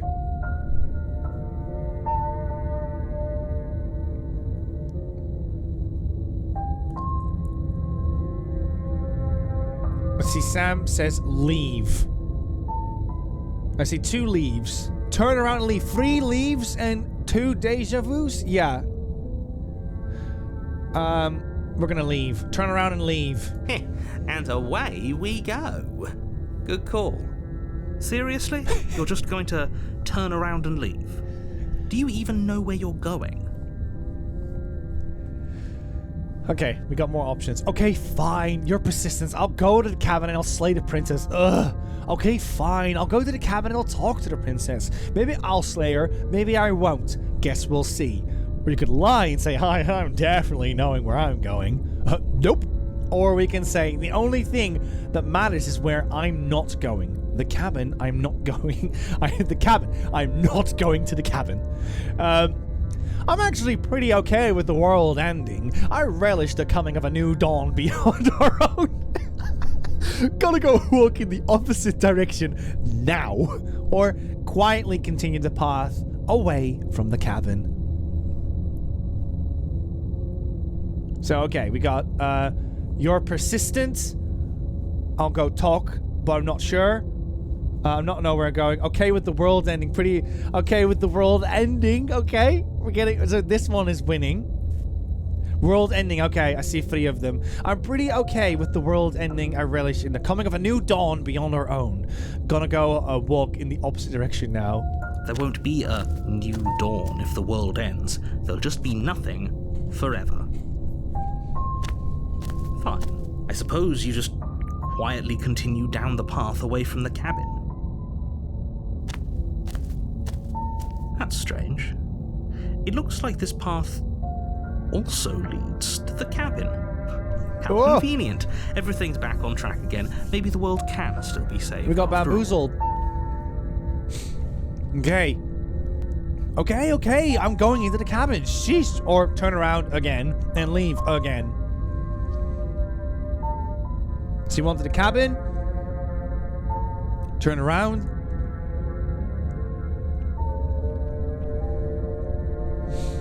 Two turnarounds. 3 turnarounds. Yeah, 4 turnarounds. You're really Let's do keen this. on wasting everyone's time, aren't you? It's remarkably selfish, if you ask me. I've already outlined the stakes of the situation. If you don't do your job, everyone dies. Like, dies. Forever. But fine, you turn around and trek back down the path you came. Wait, something isn't right. Can you still hear me? You're supposed to wind up back at the cabin again. But everything is getting fuzzy. What's going on? Where are we? That son of a bitch flipped over the table, didn't he? Oh no!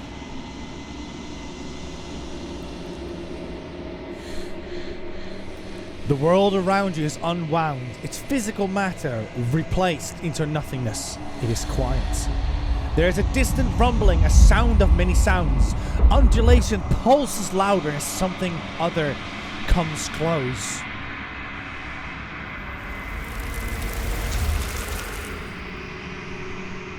Feelers probe across the fabric of reality. Extremities find your unconscious and wrap themselves around it. You are no longer alone.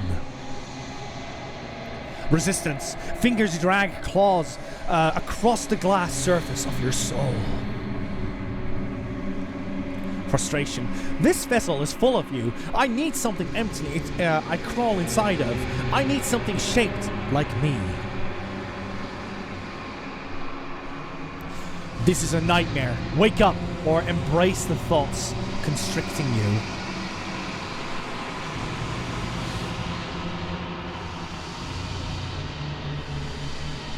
Embrace.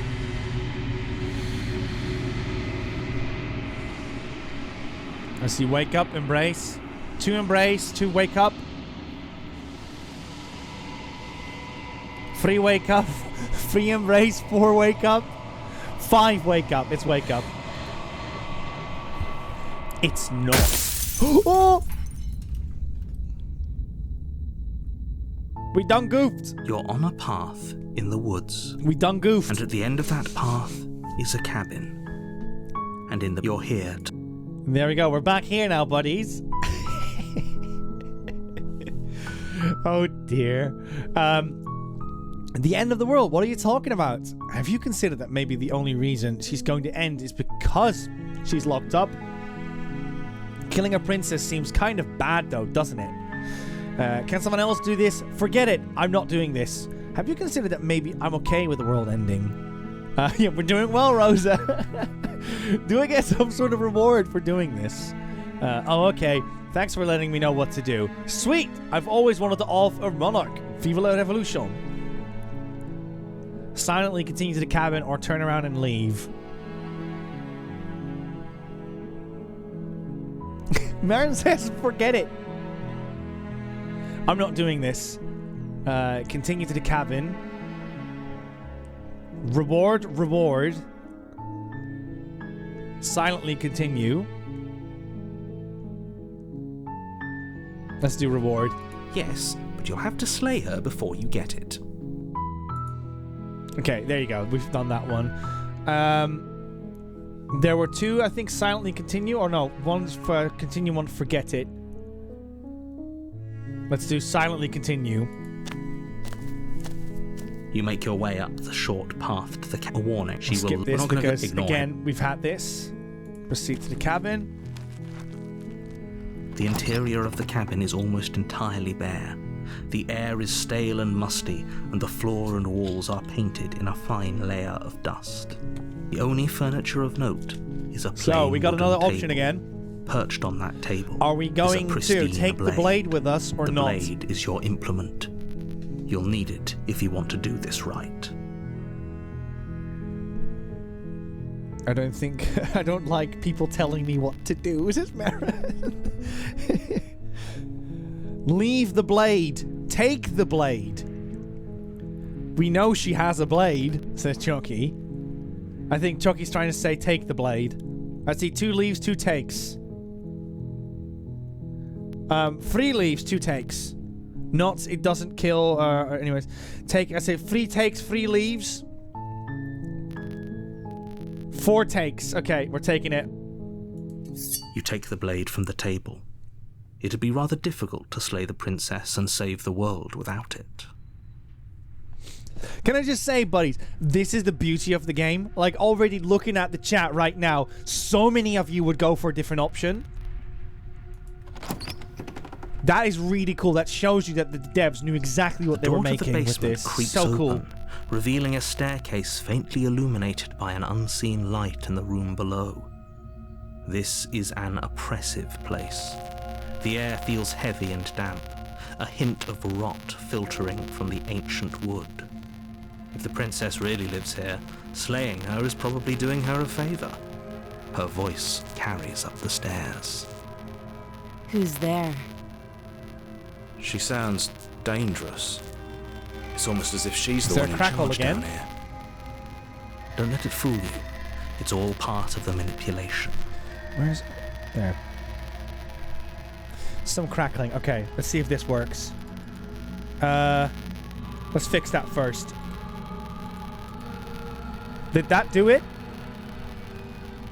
Did that fix it? Did that fix the crackling? No. Okay.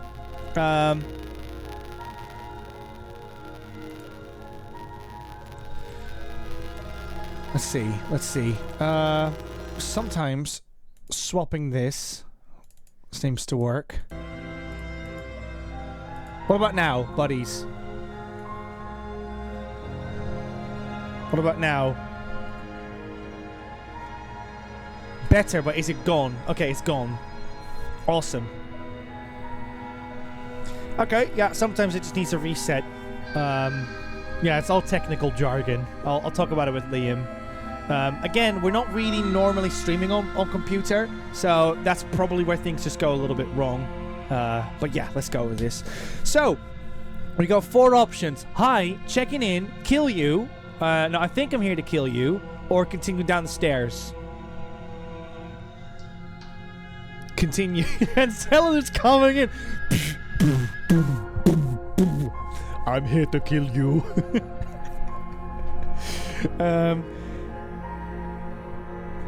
Hi, Karaya. No, just kidding. Bad joke. Bad joke. Oh, lots of different answers. Hold up. I see continue. I see another 2 continues. 1 check. You're a funny man. I see 3 continue. 5 continues. Continue. Okay. Good. You're still listening to reason. You walk down the stairs and lock eyes with the princess.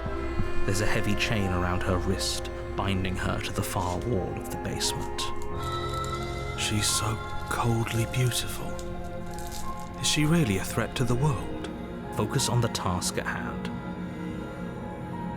And there you are. Are you here to kill me or something?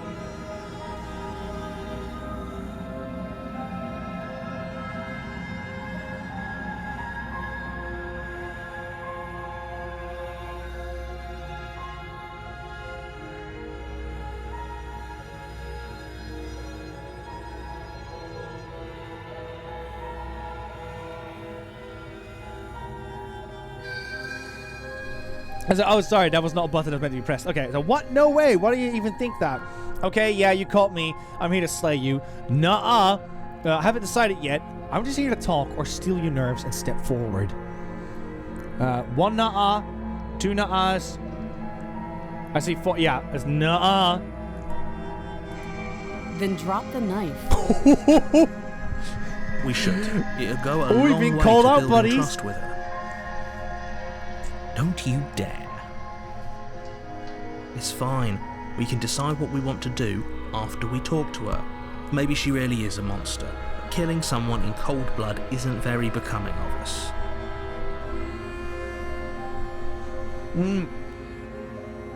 Drop it or tighten your grip.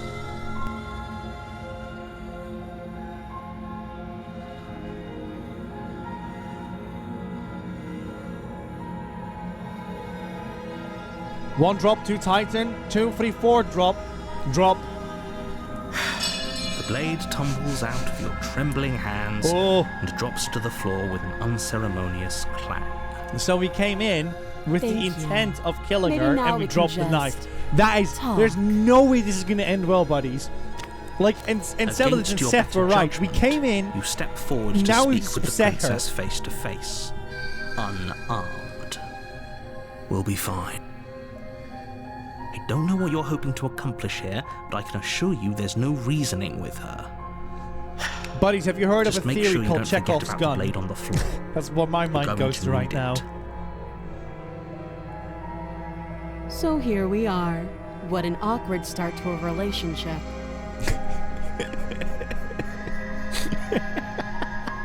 Okay, we can say, yeah, this is pretty awkward. A relationship?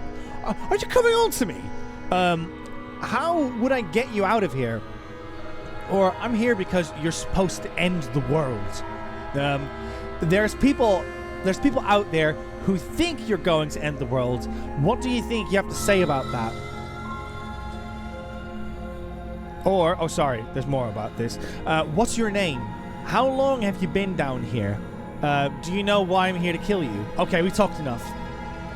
So this is the part where you kind of have like the option of just chatting with her for a little bit. So what I could do is I could just pick like a couple, but obviously I'll go with what you guys are want to do. I'm here to drop.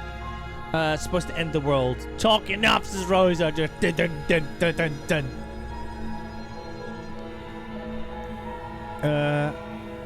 How to get out?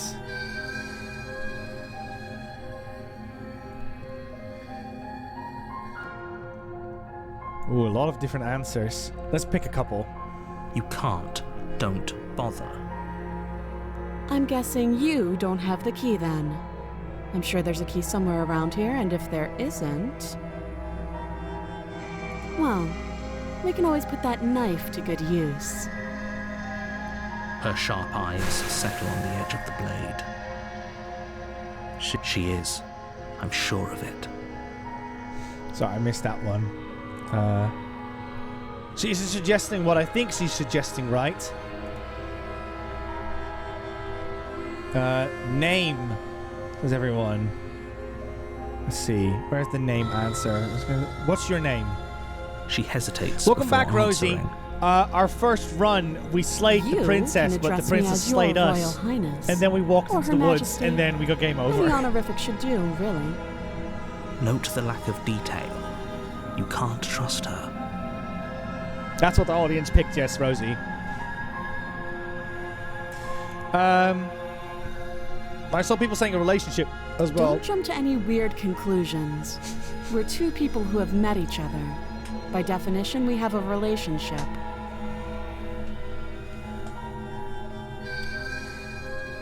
Okay. How long have you been here? Do you know why I'm here? Okay, so I feel that this is just, if you want more exploration, we could do that. You're supposed to end the world. Let's do that one. Don't just tell her that. Is that why they threw me down here? But I don't want to hurt anyone.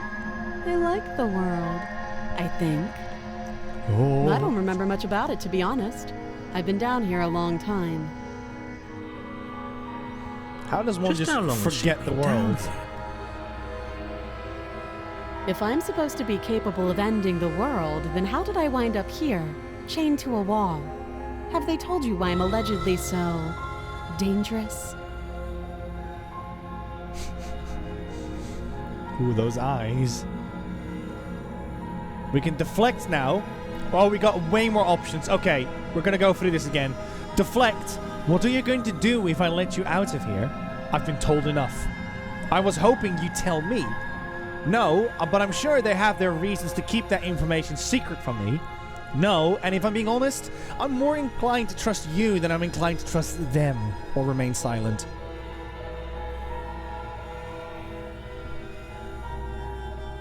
See, deflect. I was hoping you'd tell me. 2 deflects. I was hoping you'd tell me there's 2 of them now.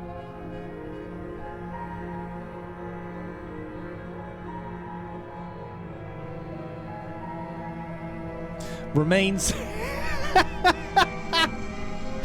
So I don't know what's so funny in telling this. You're just in for a mission. You're just like, I'm here. This game is called Slay the Princess. I am here to slay, and that's it. That's it. Okay, deflect it is. Princess hesitates before responding. That's why I was giggling. She doesn't know. She's been down here too long to have any idea of what she'd do in another life. She knows what she'd do. She's just searching for whatever answer she thinks you want to hear. Oh. I don't think I can answer that question in a way you'd find meaningful. At the end of the day, whatever the two of us have going on down here is about trust. Whoever sent you to slay me claimed I was a threat to the world, but they didn't tell you why. That doesn't sound right to me. And I don't think it sounds right to you either. Otherwise, we'd be killing each other instead of talking. She has a point. There's a reason I've been telling you to question the situation, and there's a reason you've listened. So, I could tell you that I'd lead a quiet life in the woods, or that I'd open an orphanage, or that I'd do any other number of good things that I'm sure you think you want to hear. But you don't really know me, do you? What can my word possibly be worth in a situation like this? She's right about one thing. Her word isn't worth anything. Like I said, it's all about trust. Blind trust. So do you trust me, the prisoner, the victim, the princess clearly incapable of ending the world? Or do you trust whoever put me here? Oh, buddies. She's wrong. And Celis, you put a lot of trust in his narrator, this is yeah. about risk. We stand to lose everything, all for the sake of one person, and a subjugating monarch, no less. Okay. How long have you been down here? I think there's just an answer, so I'll just click on that one. Too long. Yeah, I thought so. Okay. Oh. Decision-making time, buddies. Get ready. You know why you're here. Slay the princess.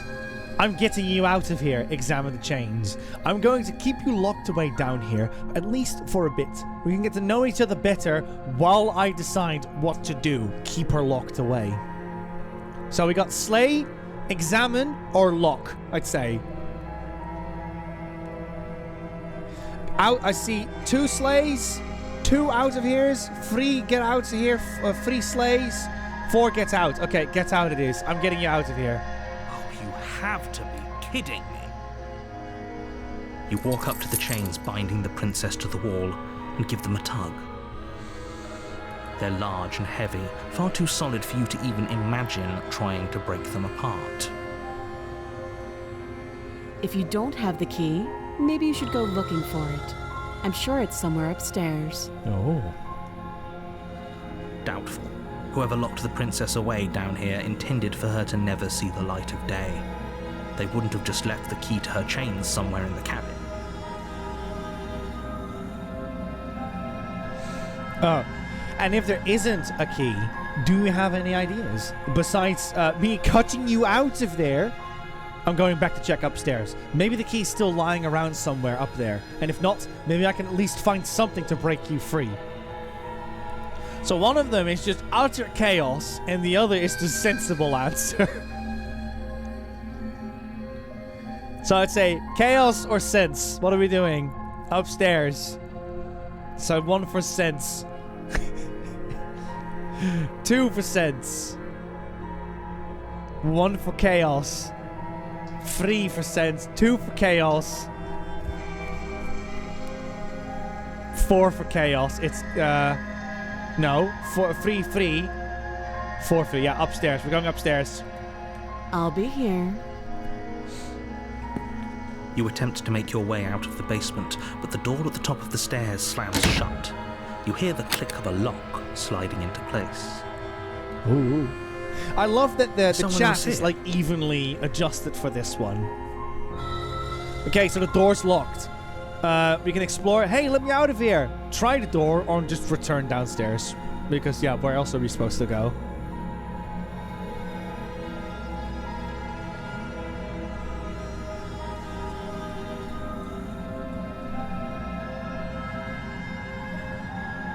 Let me out. Try the door, let me out. Try the door, let's do try the door.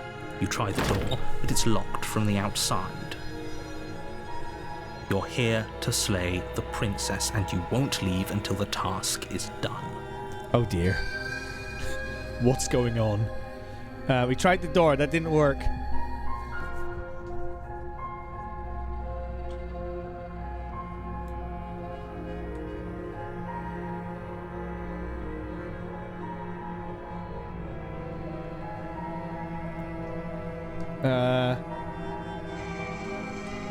Shall we just return downstairs? Hey, let me out. I think, say return. Let me out. I see a lot of let me outs. Let's try the door. Your shouts and pleas are met with silence. I'll repeat myself once again. You're here to slay the princess, and you won't leave until the task is done. You make your way back to the bottom of the stairs. This would have been so much easier if you'd simply slain her like you were supposed to. Easier for whom? Easier for everyone. I heard the door slam. They locked you down here too, didn't they? The knife. Pick it up and cut me out of here. Oh dear. You won't like what happens if you do that. Oh god, I never noticed that. Look, buddies, the cursor that we have changes depending on if you have the blade on you or not. Because if you look at it, I now have the blade. I never noticed that. Okay, save or slay? 2 saves, 1 slay. 2 slay.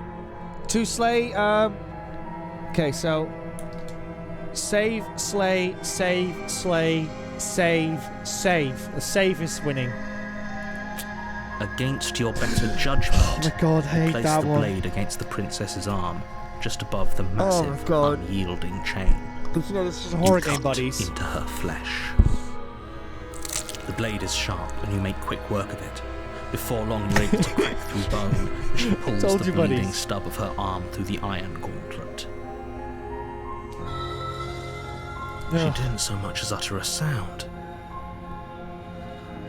Free from her bindings, the princess turns to face you, her fierce gaze meeting your eye. How is she so composed after losing an arm?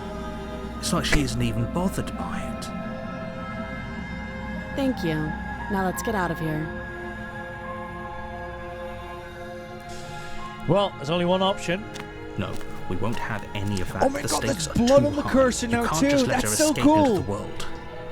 No, I just can't let her escape into the world. As the princess approaches the bottom stair, your body steps forward and raises the blade. What? Wait, this isn't fair. You can't just do that. Watch me. Oh my god. Okay, for this, obviously, slay the princess and warn her. Are we slaying her or are we warning her? God, isn't that such a character portrayal? Like, you come in with the, to kill her, you drop the knife, then you help her out, and now you get the option to kill her anyways. I see 3 warns, 5 warns. I see 5 warns. We're gonna warn her. Stop that. I thought this was a little too easy. Your body lunges forward to sink the blade into her back, but the princess swiftly moves out of the way before you can connect. Stop it. Stop resisting me. I am trying to get you out of here alive. Okay. So now we're gonna do it again. Slay or resist?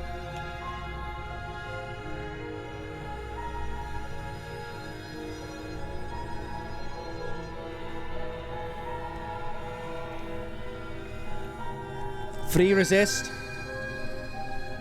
4 resist. I say resist. My feelings. Yeah, re-slay. Thanks. Thanks, Karaya. The Resist blade. it is. Move the blade. You're doing your best to help me, aren't you? I can see the conflict in your eyes. I'll make this quick. She steps forward and pries the blade from your rigid hands. Maybe I'll see you in another life. Uh-oh. Then she slits your throat with an almost clinical ease. Her face remains unchanged as she watches you collapse to the ground, blood flowing from your butchered neck. This is the end, isn't it? I'm afraid it is. Everything goes dark, and you die. I hope it was worth it. Sam says, why do I have claws? The Prisoner. You're Because on a already a path different in the title than what woods, we initially had. And at the end of that path is you're So we here had to this initially. Here we go. We're back here again, buddies. Chapter 2.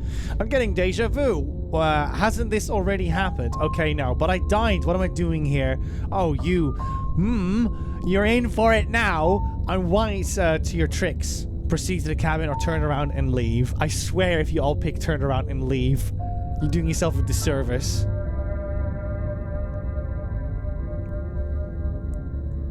You want to go for this one, Luna's Atlas? I feel this in place, yeah. We got tricked. We got tricked, remember? I swear, no, we're not picking turn around and leave. This game deserves better. This game deserves better, okay? We're not picking that one.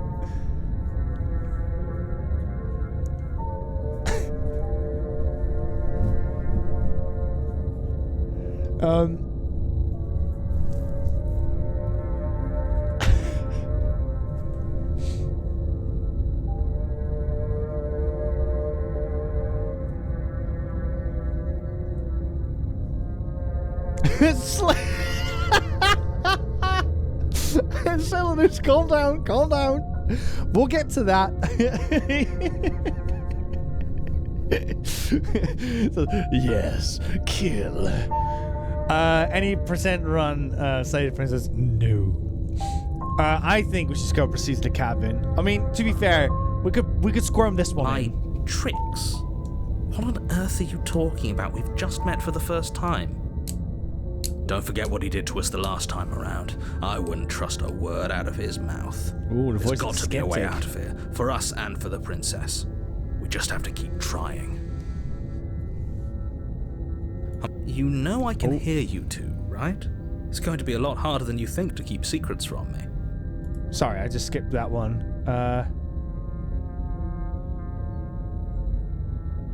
Oh, okay, it's not here. And as far as trying to help her goes, need I remind you how catastrophically dangerous she is to the world at large? I told you about the stakes of this situation less than a minute ago. Let's assume I'm telling the truth, and all of this really did happen. Why should I listen to you? Why should I bother doing anything? Proceed to the cabin or turn around and leave?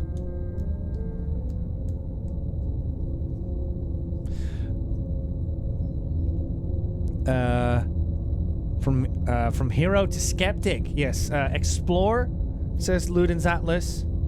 To explore.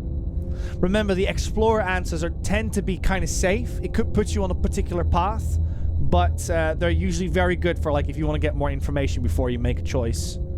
Those are two very different questions, but fine. I'll indulge you if that's what it takes to get you moving. Let's say for a moment that this really is the second time you've met me, or at least a version of me. You died last time, which probably only happened because you didn't listen to me. Is that so? The absolute irony. Well, that's one way to put it, I guess. You really don't remember what happened last time, do you? You practically forced the princess to kill us. That doesn't sound like the sort of thing I'd do, which is honestly all the more reason for you to not buy into whatever self-delusions the three of you are crafting.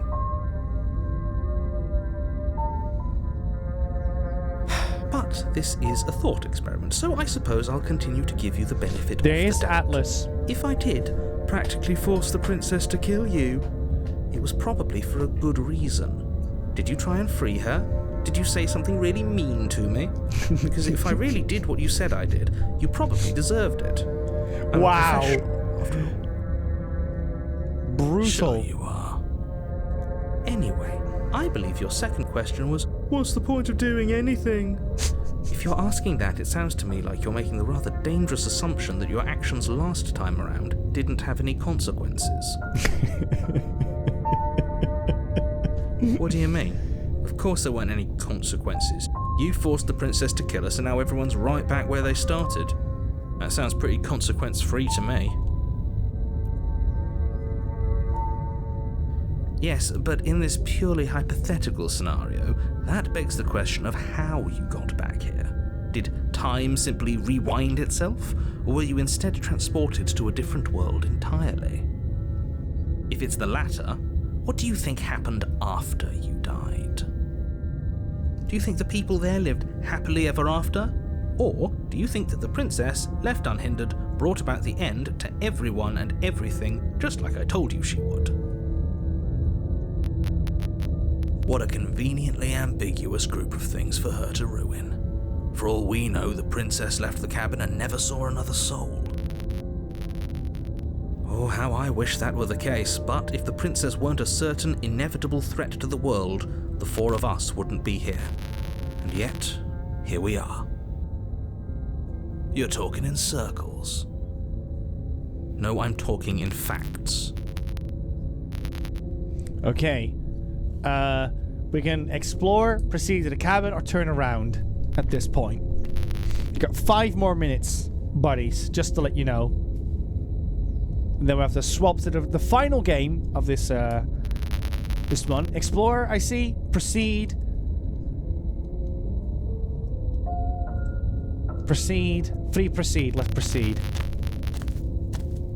A warning before you go any further. She will lie, she will cheat, and she will do everything in her power to stop you from slaying her. Don't believe a word she says. Yes, don't believe a word that she might says. have been my rapping. Just go in, Womble. take the knife, and do what you're supposed to. That might have been the rapping Did you paper just that I say moved. wink out loud? No, I didn't. Wink.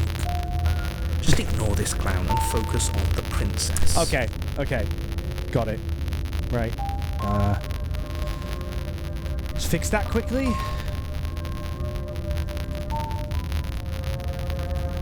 This seemed to work last time, so let's do this.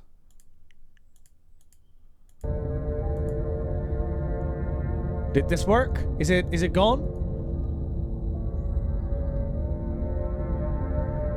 Persistent crackle. Gone now. Okay. Weird how that works. Right, let's go in.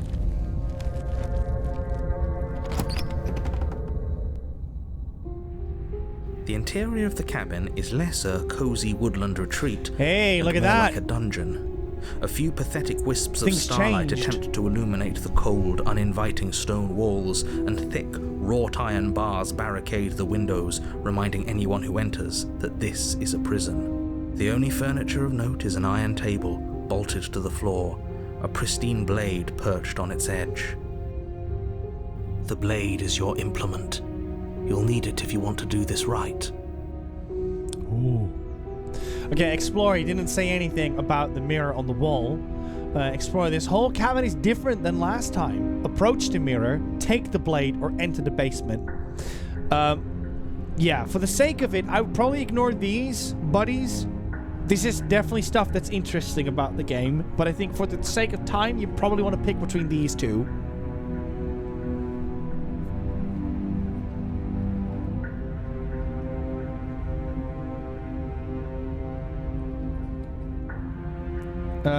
I see 3, take the blade. 2, enter the basement.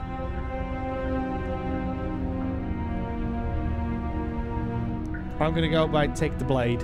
Yeah, take the blade. You take the blade from the table. It will be difficult to slay the princess and save the world without a weapon. Good idea. Much better to be armed than to go in with blind hope alone. Okay, we're gonna enter the basement now. The door to the basement creaks open. revealing an old stone staircase. Do you see, like, deja A few vu, sputtering right? You're torches seeing the attempt same to vaguely setting again. illuminate your path, dancing across glimmering patches of slimy moss on the stone steps. If the princess lives here, slaying her would probably be doing her a favor. Her voice, harsh but controlled, carries up the stairs. Is that a visitor I hear? Please, come downstairs. It's been a while since I've had company. Does she remember us? And there you You go. walk down the stairs and Now lock she eyes looks with the completely princess. different. She looks up at you, the heavy collar around her neck clanking loudly as she moves. The chains binding both her wrists Suddenly to the she has far like wall, 3 chains joining on the her, metallic chorus and she looks as slightly adjusts different her in hands in her approach. lap. So much for cutting her out of here. Do you hear yourself right now? Cutting her out of here never should have been on the table.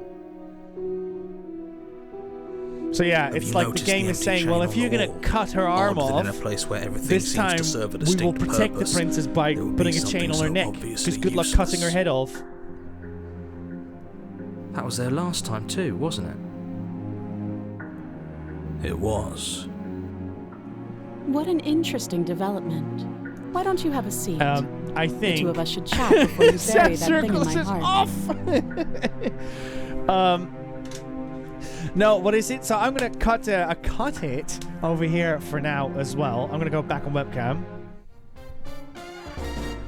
So... Oh no, don't do that. There we go. I almost turned my computer off.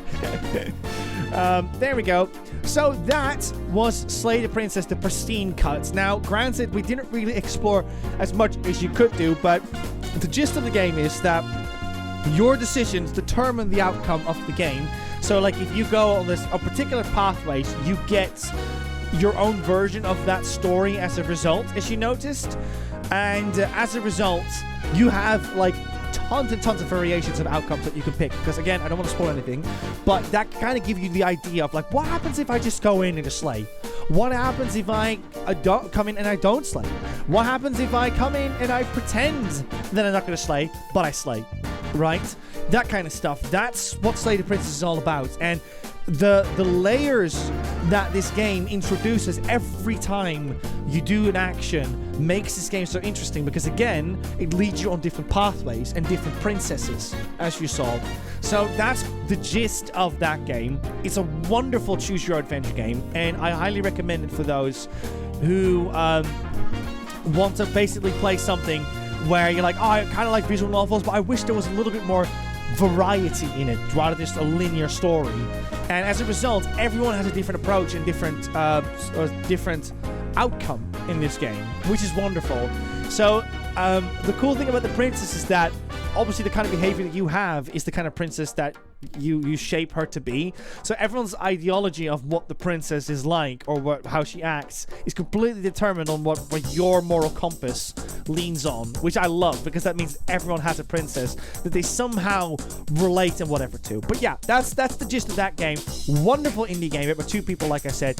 Black Tabby Games. Please check that game out. It's on PlayStation. It's also on Steam. I'm gonna post the Steam link here as well, in case you're interested in it. It's a huge game. I've already put like 7 hours into it. I still haven't seen everything yet. I've literally only got like 10% of the endings. So absolutely, definitely check that one out, if possible. Now, on to our final game. Now, this game has already been out for a while, actually. In fact, this February is getting its, its 2-year anniversary of release on Steam. It recently got announced on... Sorry, I'm boosting up the game over here. It recently got announced on Switch, and it's now out on that platform. And for the Christmas break, I was looking for like a nice platformer, so I picked Pizza Tower for this one. So I'm going to quickly change the title and stuff for it, so it's all in sync. There. Now, Pizza Tower is bonkers. It is a crazy game, and it's reminiscent of lots of eras like the 90s, and it's like Rocko's Modern Life and Wario Land platforming And there's really isn't anything like this platformer. It's so interesting and compelling to play. And I'm very excited to show it to you all. Right. Making sure this is okay over here. Yes. Right. Let's go to the right overlay for this one. Let's go. And then with a bit of luck... Wasn't it this one? There we go. You should be able to hear the game as well. Very loud. There we go. That should be better. Sorry for blowing your brains out with the sound. Yeah, Pizza Tower, made by... let me just make sure I double check that name. It's made by Tour de Pizza, and it's made by a developer called McPig, which we don't know a lot about. Very anonymous on the internet in regards to what they made. Very, very interesting game. So, this is my save file that I've been playing with. I'm on 61%, but for the sake of this, we're going to be playing on this one. This game is crazy. It's like, if you're in the era of like 90s, Rocko's Modern Life, Cow and Chicken, Cartoon Network, as well as like YouTube poop stuff, MS Paint's art style, Newgrounds, all that crazy, like Ren and Stimpy, all that kind of craziness to it. That's this game. It's crude, it is rude, it is brilliant. I love it. It is such a good game. So... the purpose of Pizza Tower is that we are meant to get all these toppings, and these toppings we can trade in for money, and with that money, we can basically explore more areas. And this game is fast, it is gripping, I love it. It's like one of my favorite platformers I've played in a very long time. And I'm very curious to see what you guys think of it. I'm just going to go through these levels very quickly. Excuse me. So if you're like, wow, this game is so chaotic and stuff, that's basically it. Yeah, this game is insanely chaotic. I am begging this game to come into PlayStation because I really, really, really want Rosie to, to cover it and show it to the world. Because yeah, it's just so cool. Okay, let's go. Button Dasher game. Yeah, it's a very quick game, yeah, and it's zany as heck, as you can see. Oop, excuse me. So, I don't know what it is, but this game is so, like, it's almost like embraces the fat finger button pressing in this. I don't know what it is. It's obviously extremely responsive, but it's so chaotic whilst playing it that it's all over the place. Chucky, have you played this game by any chance?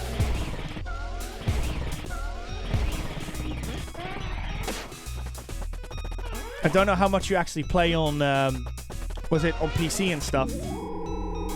No, you haven't. Well, it is on Switch as well, in case you're curious, but I don't know if you're like the biggest fan of platformers as much as I am. There we go. And as you can see, this character, Peppino over here, he's crazy and zany, and he can do tons of cool stuff, like he can also do taunts. And then all the ingredients with me, they'll do like little dances as well, as you can see.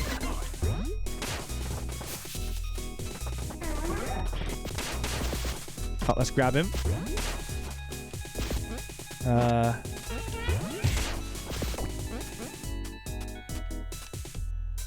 How do we do this again?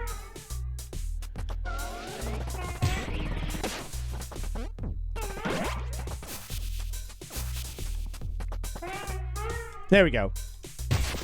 Oh. You can grab dash by pressing, and throw them by pressing X again. Okay, so there we go. There. That took way longer than needed.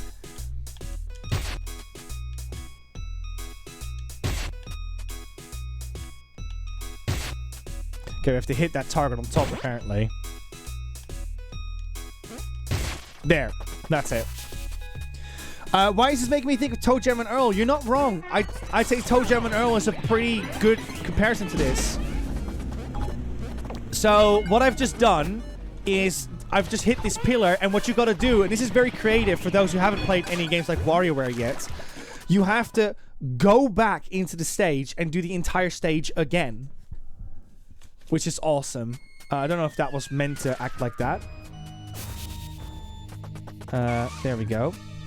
Yeah, so what you have to do, you have to basically beat the level by hitting this statue, and you have to run all the way back to the beginning of the level by going by the level in reverse. Now, this is a mechanic that's been around for a while in games like Wario Land 4, but we haven't seen it since. So in the beginning of the stream, I was referring to like how we are waiting like for companies like Nintendo to finally make another Wario game, but we don't have to wait because we got Pizza Tower, and Pizza Tower is so ridiculously good with that.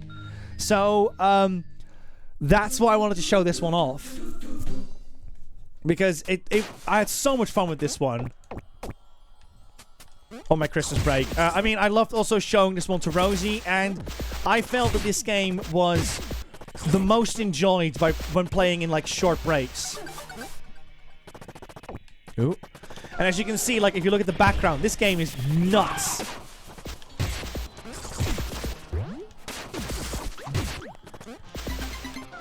Okay, there we go. And the faster you do everything, of course, the more points you get. The more points you get, the higher your score is. And the higher your score is, the higher your rank will be. So what you want to do is you want to do this fast without getting hit. And obviously knowing exactly where everything is, which is super, super tricky, of course. Okay, well, that didn't work. Okay. But yeah, the crude art style reminds me so much of, like, the MS Paint days. But that doesn't mean that it's, like, badly drawn. When I say crude, I mean, like, it's just very rough around the edges, but in the best possible way. Because, well, you'll see that so much detail was in this game. Planned Witch Willow is here. Welcome on in. It was actually made in MS Paint. It wouldn't surprise me, yeah, Plant. So if you were like a millennial back in the day that used MS Paint all the time with drawing, you'll probably feel a little bit nostalgic when you see this. I'm glad they made it in MS Paint. It's like, it's a little bit like when you hear them say like, oh, the devs make this game like how they would use like the actual synthesizers, or like when they make an 8-bit game, they make it like an 8-bit game or something like that. It's a bit like that. There we go. And everything is in place as well. Graphics are great. Gameplay is great. Soundtrack is phenomenal as well. Very chaotic. And this game is unapologetically itself as a result. Because as you can see, there's just so much crazy stuff happening at the moment. Oh, come on. There.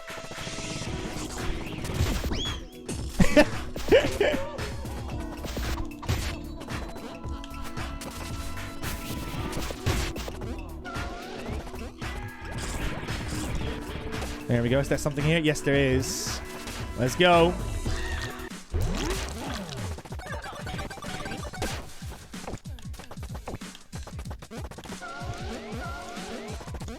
Oh, no!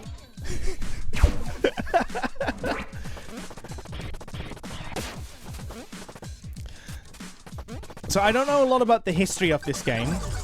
But what I do know is, as you can see, this game is just ridiculously funny. Look, you're gonna lay a little monkey over here. Whatever the heck this one's doing. Yeah! Oh my goodness, Fernando! 20! Oh my days! What? Holy moly, Fernando! Wow, can I get some clap emotes for Fernando in the chat? That might... Oh my goodness, there's so many! Thank you so much, Fernando, for supporting the show. That means so much to me. Thank you, thank you. Yeah, we're still building things in the Buddy Bunker, so all the money that we make on BuddyGames, as I always said, goes straight back into it, so we can absolutely use it. We're trying to get some light strips over here and there. We have the Spyro poster we want to hang in the back. We need to get like a new frame for that one. So your support absolutely will help us out. So Rosie, if you're in the chat and you're hearing this, go thank Fernando as well. Thank you so much. That's so much.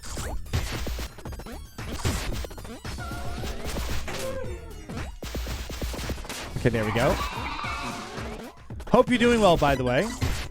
Fernando, have you heard of, what is it? Of Pizza Tower? So there you go. We've now hit it, and now, buddies, look. We got to do the stage in reverse as fast as possible.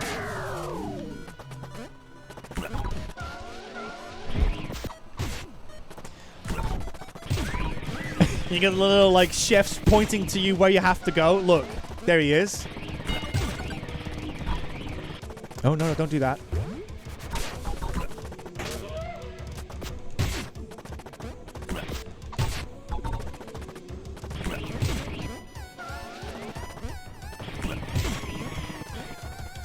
Go in.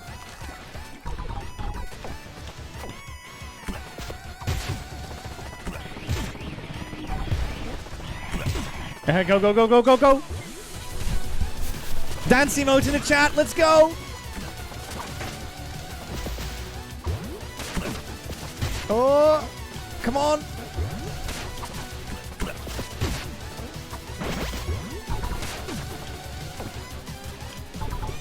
Wait, they put a secret down there? Oh my god, what?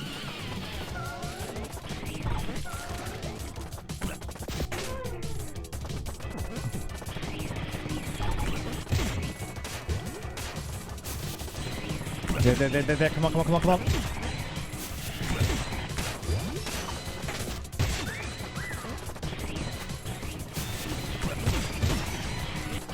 Oh, no, don't do that. There we go. We got a B for that one. Not too good, though.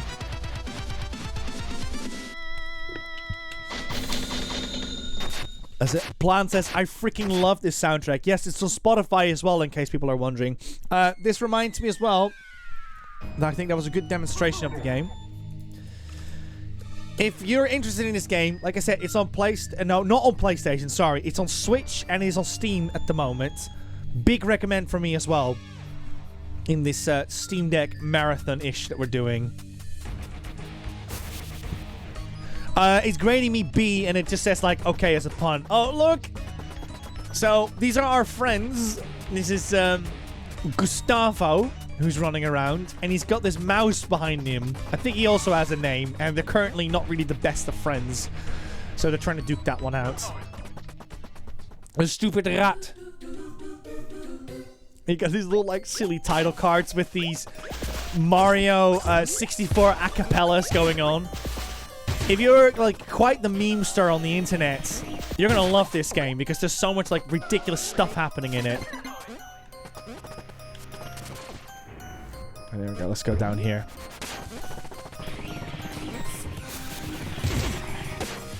Okay. So yeah, I played this on Steam Deck, as I said. Runs like a charm on Steam Deck. And the best way how to just to experience this game, in my opinion, is to play it in like very short chunks. So just you play like for a good half an hour, and then you move on to the next game. That's how I enjoyed the most out of this game so far. And Plant Witch Willow, thanks so much for the follow. My name is Nico. We're actually a team of 3. Normally I'm with either Rosie or Liam, or vice versa. And we play PlayStation 1 games all the way to PlayStation 5. So this is a bit out, not in our wheelhouse normally, but I said to myself that one of the goals for BuddyGames that we have is we want to play more indie games on the channel. And I was like, wow, this is a very good opportunity to check some of the stuff out. Oh, come on. Those forks keep getting me. There.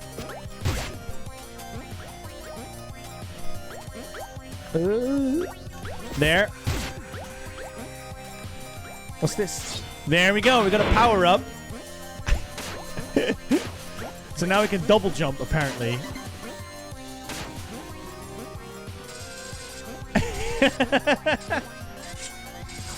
There we go. And then we got this. So another very Wario Land trend that we haven't really covered is that in Wario Land, it's very normal that you get hit by something, and then that hurt will become a power-up. So, like, for instance, you could get, like, hit by fire, and as a result, you would be on fire, and then you could, for instance, get rid of particular obstacles that would require you to burn it. So, Pizza Tower takes that with as well. So, I'd find a sword, I become a hero, and now suddenly I can glide and hit particular objects I normally wouldn't be able to hit. And the power-ups are always unique per level, so that's great. That's really good. Oh, I wish, Richie, I was sponsored by Valve for this one, but I am not, I'm afraid. Again, a little disclaimer, as I said, I'm currently playing it on the PC. but I have played these games on the Steam Deck. So, just to let you know. The reason why is because I couldn't get it to work because there was delays. But, yeah, that's just a thing. What's this? I think that's a secret. Oh, I'm going to have to find another way. Ah, there we go. Found it. Oh. Don't get to the Pope. Avoid the Pope. There we go.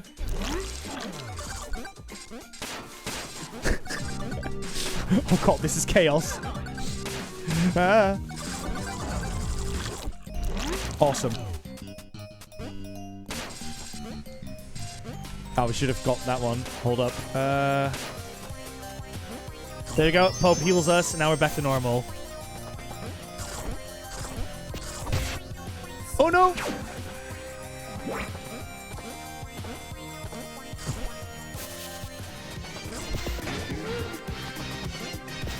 The music as well is so Warrior Land at the same time. Listen to that, buddies. Oh my god. Ah! There we go. Get the key.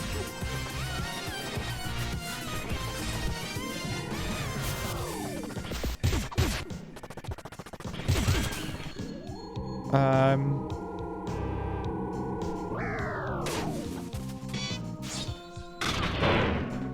just wanted to taunt. I don't think I had to do that, by the way, but oh well. No, I didn't. Okay, let's just get downstairs. These rock organs are exactly, what is it? Exactly, Warrior Land as well. We got the rats there. Gotta get rid of the rat.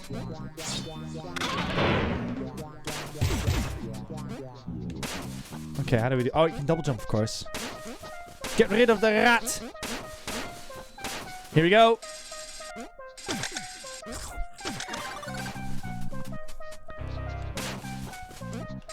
Charge!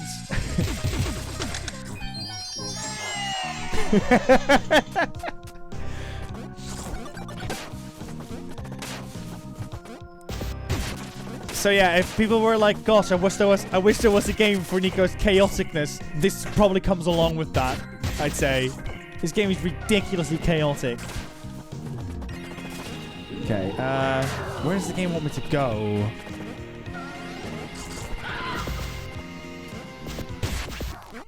Get the dice. Okay. Go over here.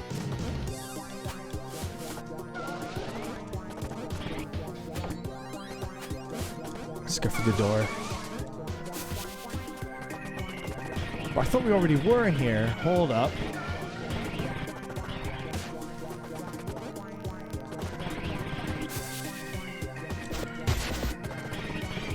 No, we're going backwards now. I'm already waiting for the comments. I know some people are trembling to say it.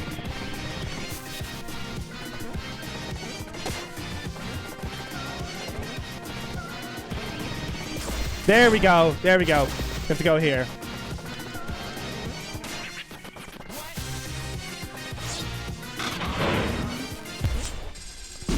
Oh, we're off.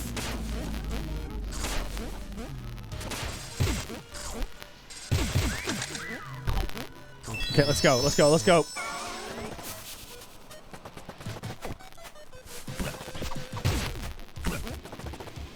Thank you, Gustavo. Ah!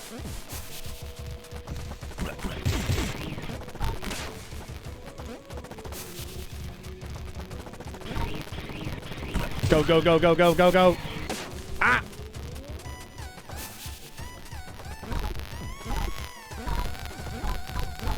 It's going smooth so far. No, no, no, go down.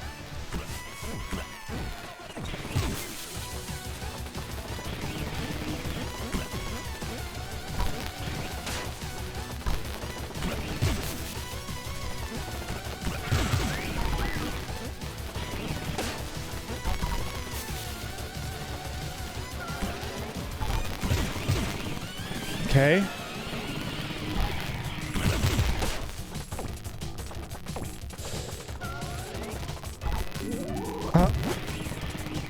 There we go. Right, buddies, you want to see something that's going to blow your mind? Oh, no, we didn't activate it. Darn it. Ah, too bad. Too bad. There must have been a way. Ah, well. Maybe you can't do it on your first try.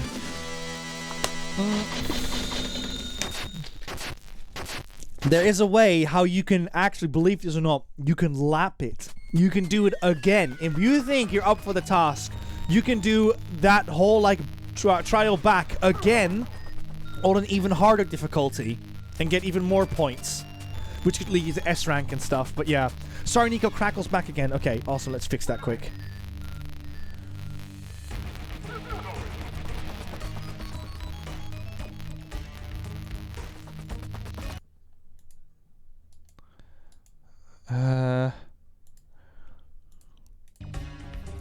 Okay, that should do it. How's the crackle now? How's the crackle now? Is it gone?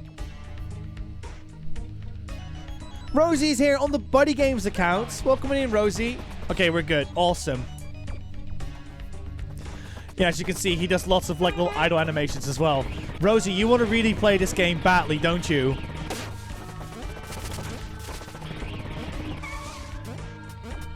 You just got too much on your plate at the moment. I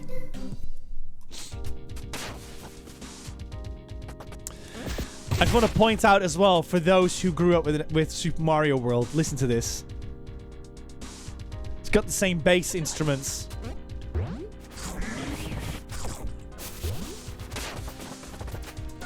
You have. Karai will be happy to hear that.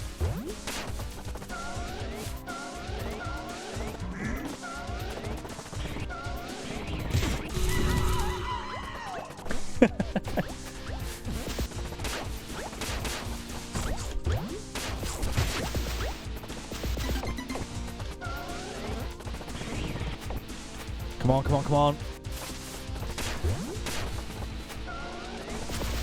Rosie, could you do me a favor? Could you thank Fernando? Fernando gave a lot of gift subs a moment ago to the channel.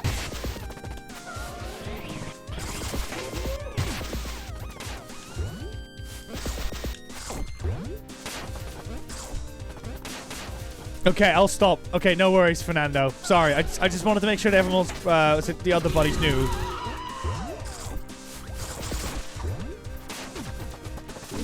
No, not with that one yet, Rosie. I haven't had time to set that one up yet. But it does work with raids.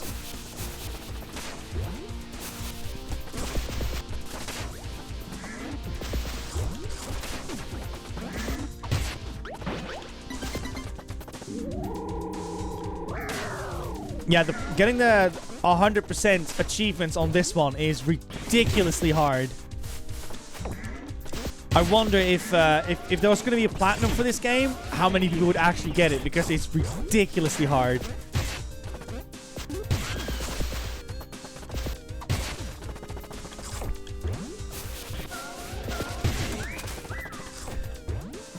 God, Donkey Kong Country Returns, which, by the way, came out quite recently again on Switch, really inspired this whole, some say, this whole, like, silhouette style. Some say Pizza Tower was inspired by Donkey Kong Country Returns.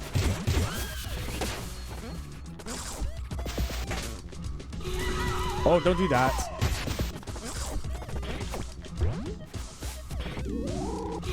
Oh, no, don't do that. Don't. No.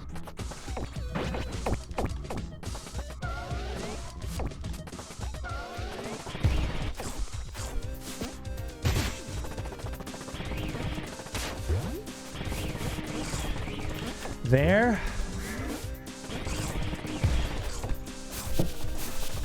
Oh, no, no, no, no. I was just scratching my nose.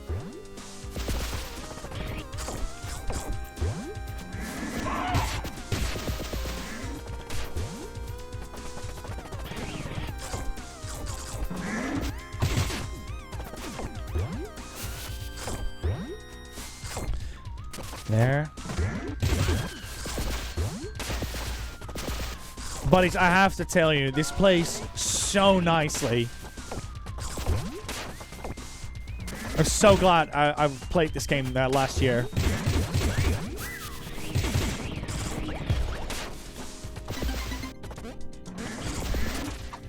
There. Oh!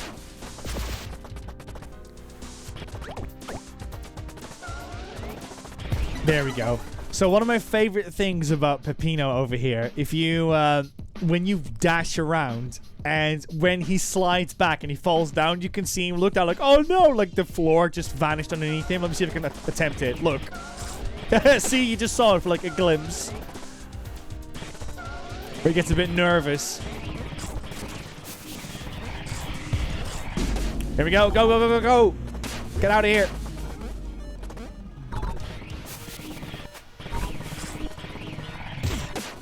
Ow.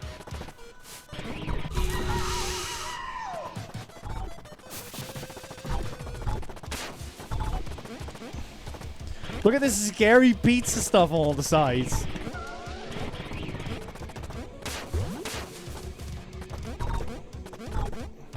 Yeah.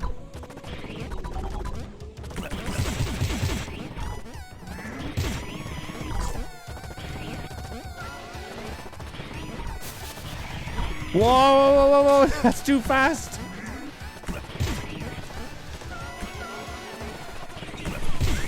Dance emotes, let's go.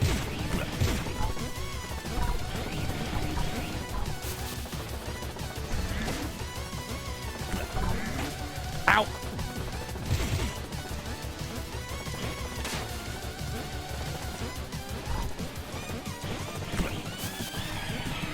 I know I'm missing some of the bonuses, but I'm doing that because I just want to show off the game.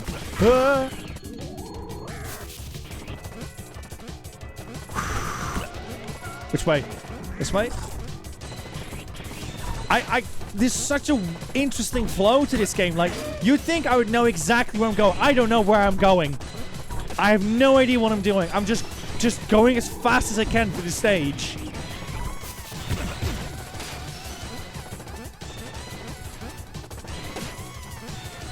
Oh.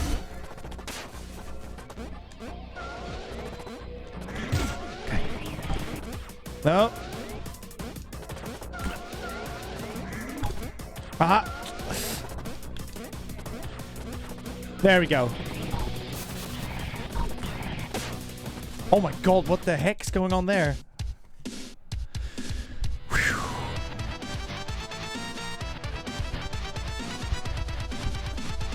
Damn. Ah. There we go. Whew.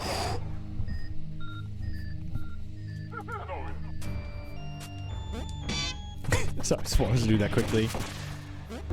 So yeah, that's the goal of the game. You basically just keep playing these levels, grab the ingredients, and then you can check over here. And then once you got that, you got a big boss fight coming up. Let's go. One more stage coming up, and then we're going to go towards the boss. Ancient cheese.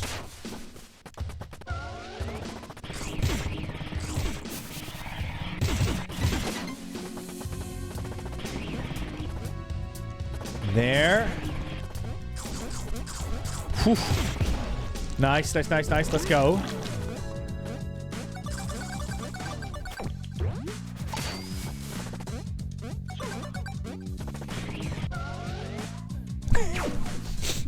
Whoops. Oh! Whew, that was close, actually.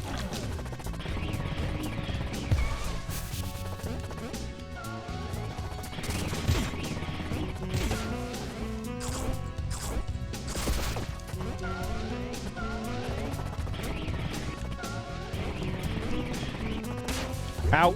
Come on, come on, come on.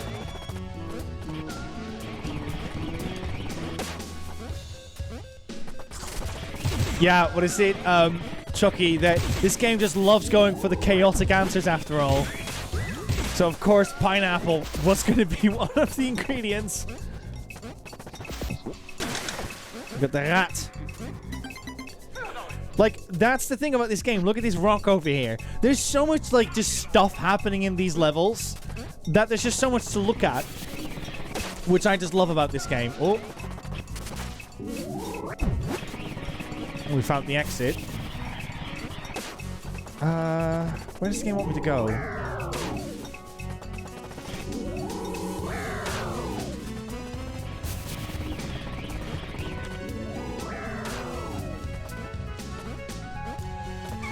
I think it wanted me to go the other way, this way. There we go.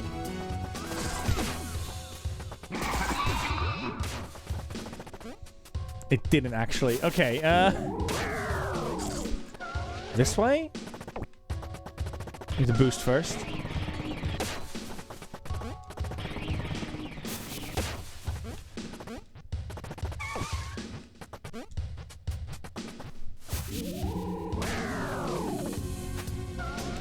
Ah, that's where. Okay.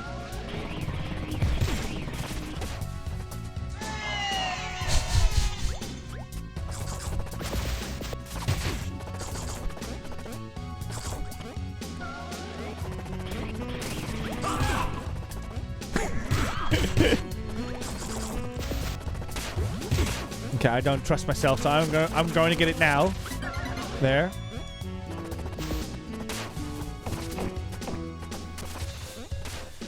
So you got these weird eyes that you go into, like to go into a bonus stage, but throughout these levels, you will see like hints of where these levels could be.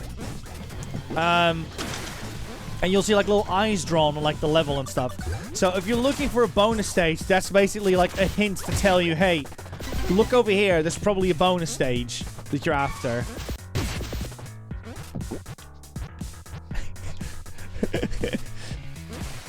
So on the top right, you can see Peppino's mental state, and if you grab a bomb, look at it.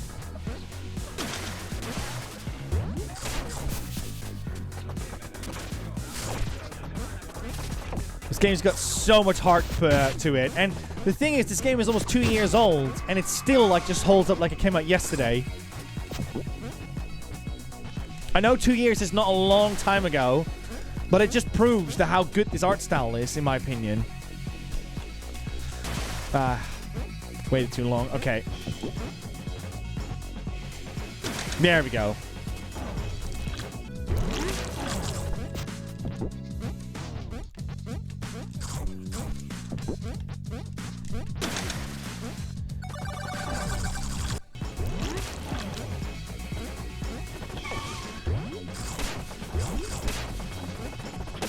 We want that bomb.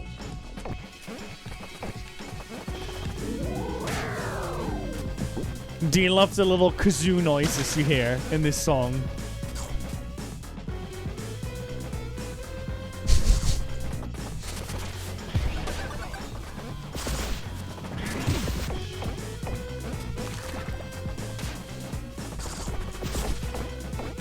Come on. There we go.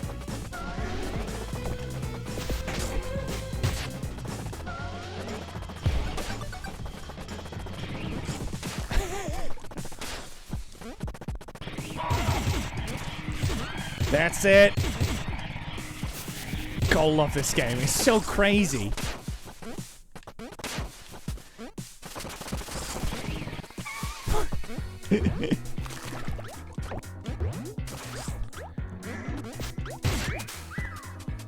This feels like something you'd see in Mr. Driller. Ah, here we go. You always get this very scary noise, buddies, when you're next to these towers. Just take a sip whilst you enjoy the ominous music.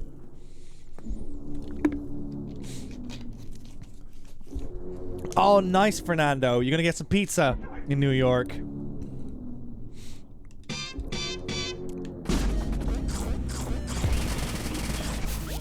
Let's go! Blech.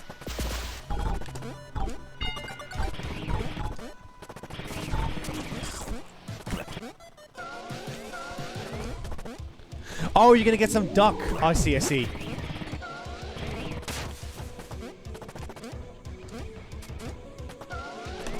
Come on. Ah, darn it. Okay. Oh, I'm overthinking this one. There we go. Yeah, let's go.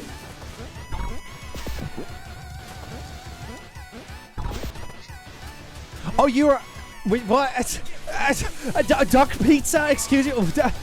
I'm sorry, I gotta focus on the game. No! Oh dear. Okay, here we go. Finally.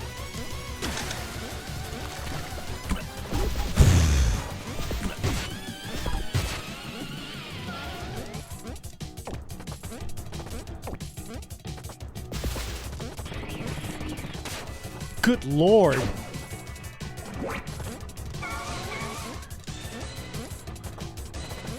Dun, dun, dun, dun, dun, dun. Oh, oh, oh!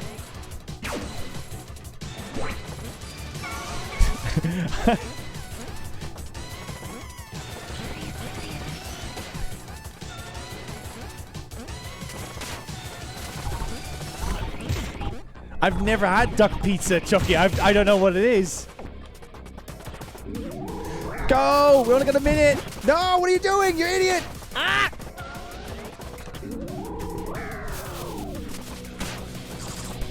Oh God!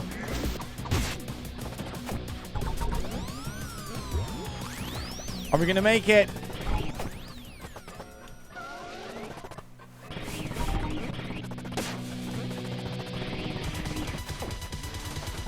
Oh my God, we're taking it a complete wrong way. No! Ah!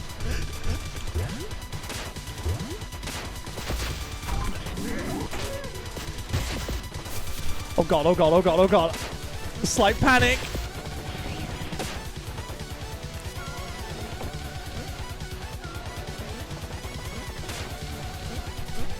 Where do we go? No! Okay, go in the box. Go in the... Oh God. Oh God. Am I screwed? I might be screwed!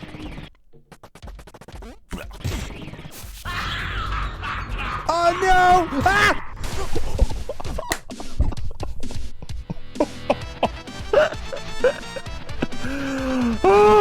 Oh my God! What was that? What was that big scary pizza thing? Did you see that? Oh my God! I think I was gonna die there for a second.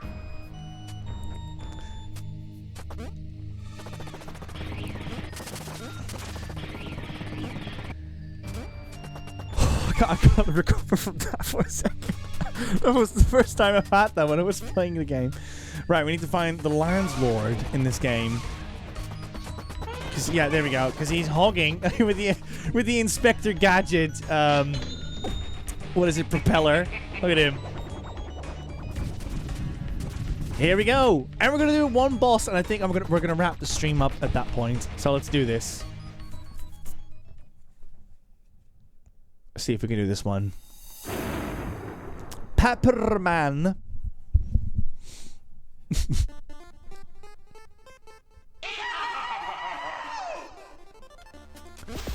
Get him.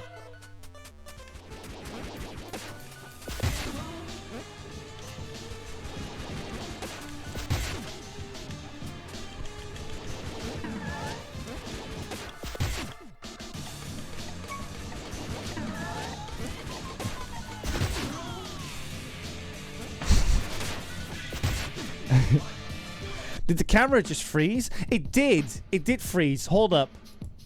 It did freeze. Wow, we're having all the issues today.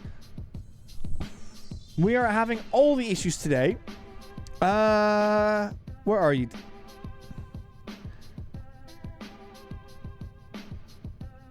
I'm fixing this quickly. Oh, this is awesome. Okay, let's have a look.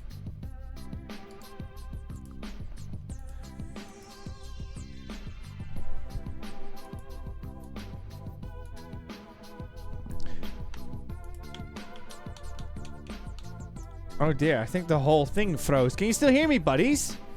Can you still hear me? Okay, game is not frozen anymore. Properties. 1 sec. Seems that our camera has just died for a second.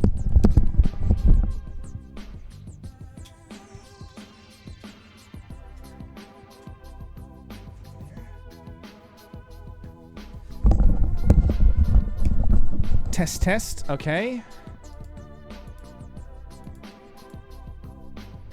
There we go. Needed a reboot. Oh my goodness. Back to console streaming tomorrow, says Chucky. Absolutely, but that comes with its own difficulties, I'm afraid. Okay, can you see me? Can you hear me? We should be all fine again.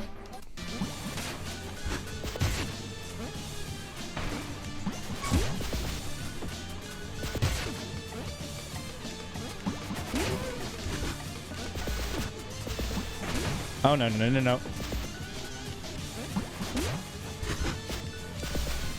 Ah, come on.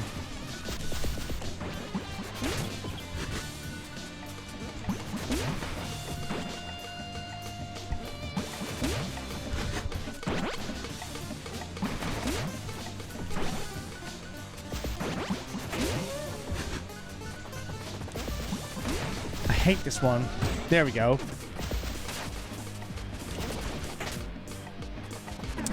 He's gonna win, isn't he? Oh, darn it. Okay, try again. Yeah, why not? Okay. This.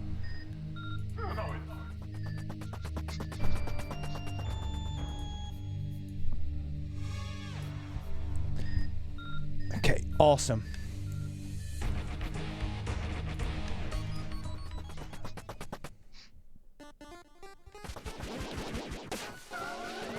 Oh, no. Fine, you win.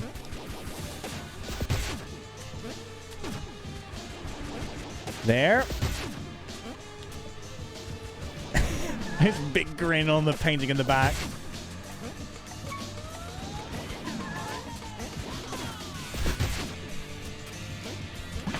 Ooh.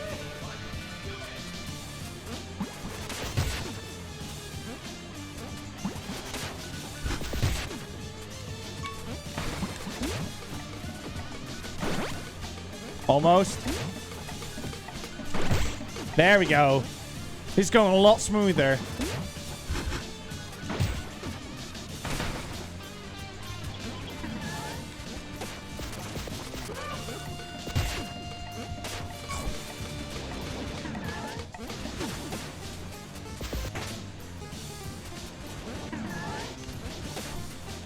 If you could just go over here for a second.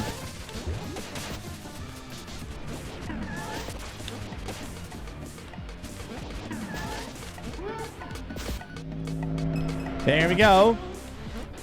But then Psych! He's got another version. Another form.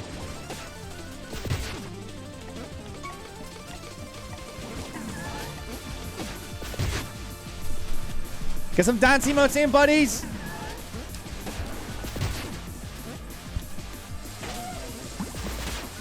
Oh, come on. Ow.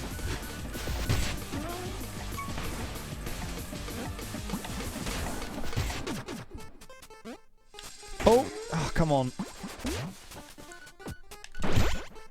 That's it. 3 more. Ah, darn it. That's it. This is going smooth. Come on. Dude, please. That's it. Oh, no.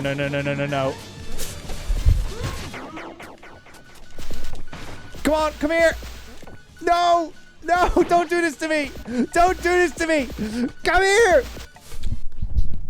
Oh, don't tell me.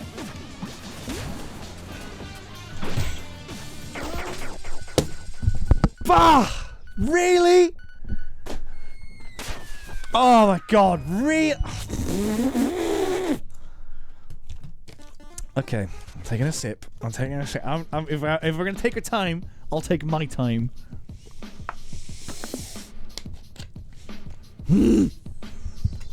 Very well.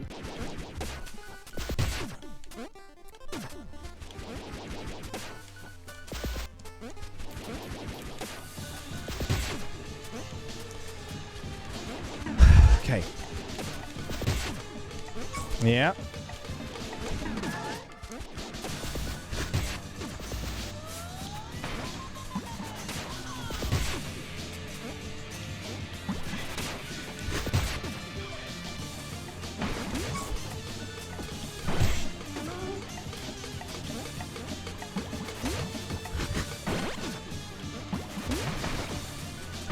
Ah, no. Come on.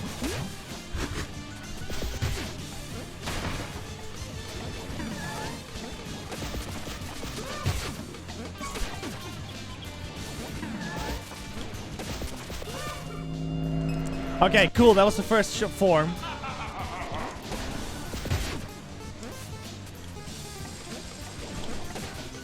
That was a close one.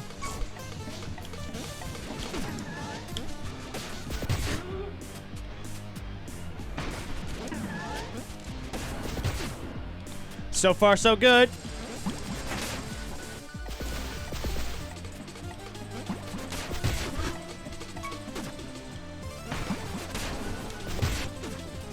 Almost there, almost there. Yes, yes, yes, yes, yes. Looking very good. Oh, here we go. Go on.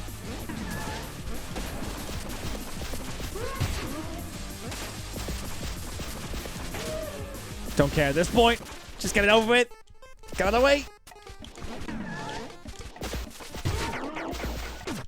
That's it. Yeah. Woo. That took way too long. Okay. Oh my god. Ladies and gentlemen, that was Pizza Tower. You can get it at Steam over there and on Switch, like I said. Wishlist it whatsoever if you haven't played it yet. It's a wonderful, wonderful indie game made by Toy the Pizza and McPig. Cannot recommend this game enough. If you're looking for a very challenging platformer with a lot of replay value, it's right up your alley with this one. So, let's go to the big webcam screen, everyone, shall we? Yes, thank y'all so much for watching the first episode of games I play, indie games that I played on my Steam Deck during my Christmas break. very big mouthful. But yes, let me just make sure I've got everyone in Good work, the kid. book over here as well. There we go. Let's put you there here. I see we need to put this one here. So yes, this is only the first episode of many to come. But I've got 2 episodes lined up for this one.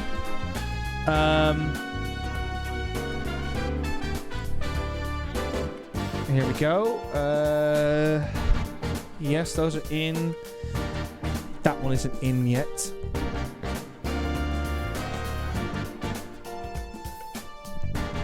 Yeah, that's okay. I think that is everyone. Right. Thank you all so much for your support during this stream. Again, we want to play more indie games on the channel, hopefully. I'm really going to try to fit that in. It's a bit difficult, though, because BuddyGames is obviously going one direction here and direction there, and we also have to stay true to form, so it's difficult to find the balance with it, because, again, obviously, I understand that we have a very PlayStation-oriented channel, but we also hope that with this, we can show that, hey, these games are out there, too. You can check those out on other platforms. Also, root for these games to come to other platforms as well, like indeed a game like Pizza Tower. I would love to see that one appear on PlayStation, or Victory Heat Rally. I would love to see that one on PlayStation as well. So if any of the developers or publishers are listening and you're looking for a channel that covers it specifically on PlayStation with an audience that probably doesn't know about it, you're here at the right address. But yes, with that said, thank you all so much. I love these games that I've played. And I hope that I've been able to find some games for you as well to check out. on Steam Deck or maybe just on Steam in general.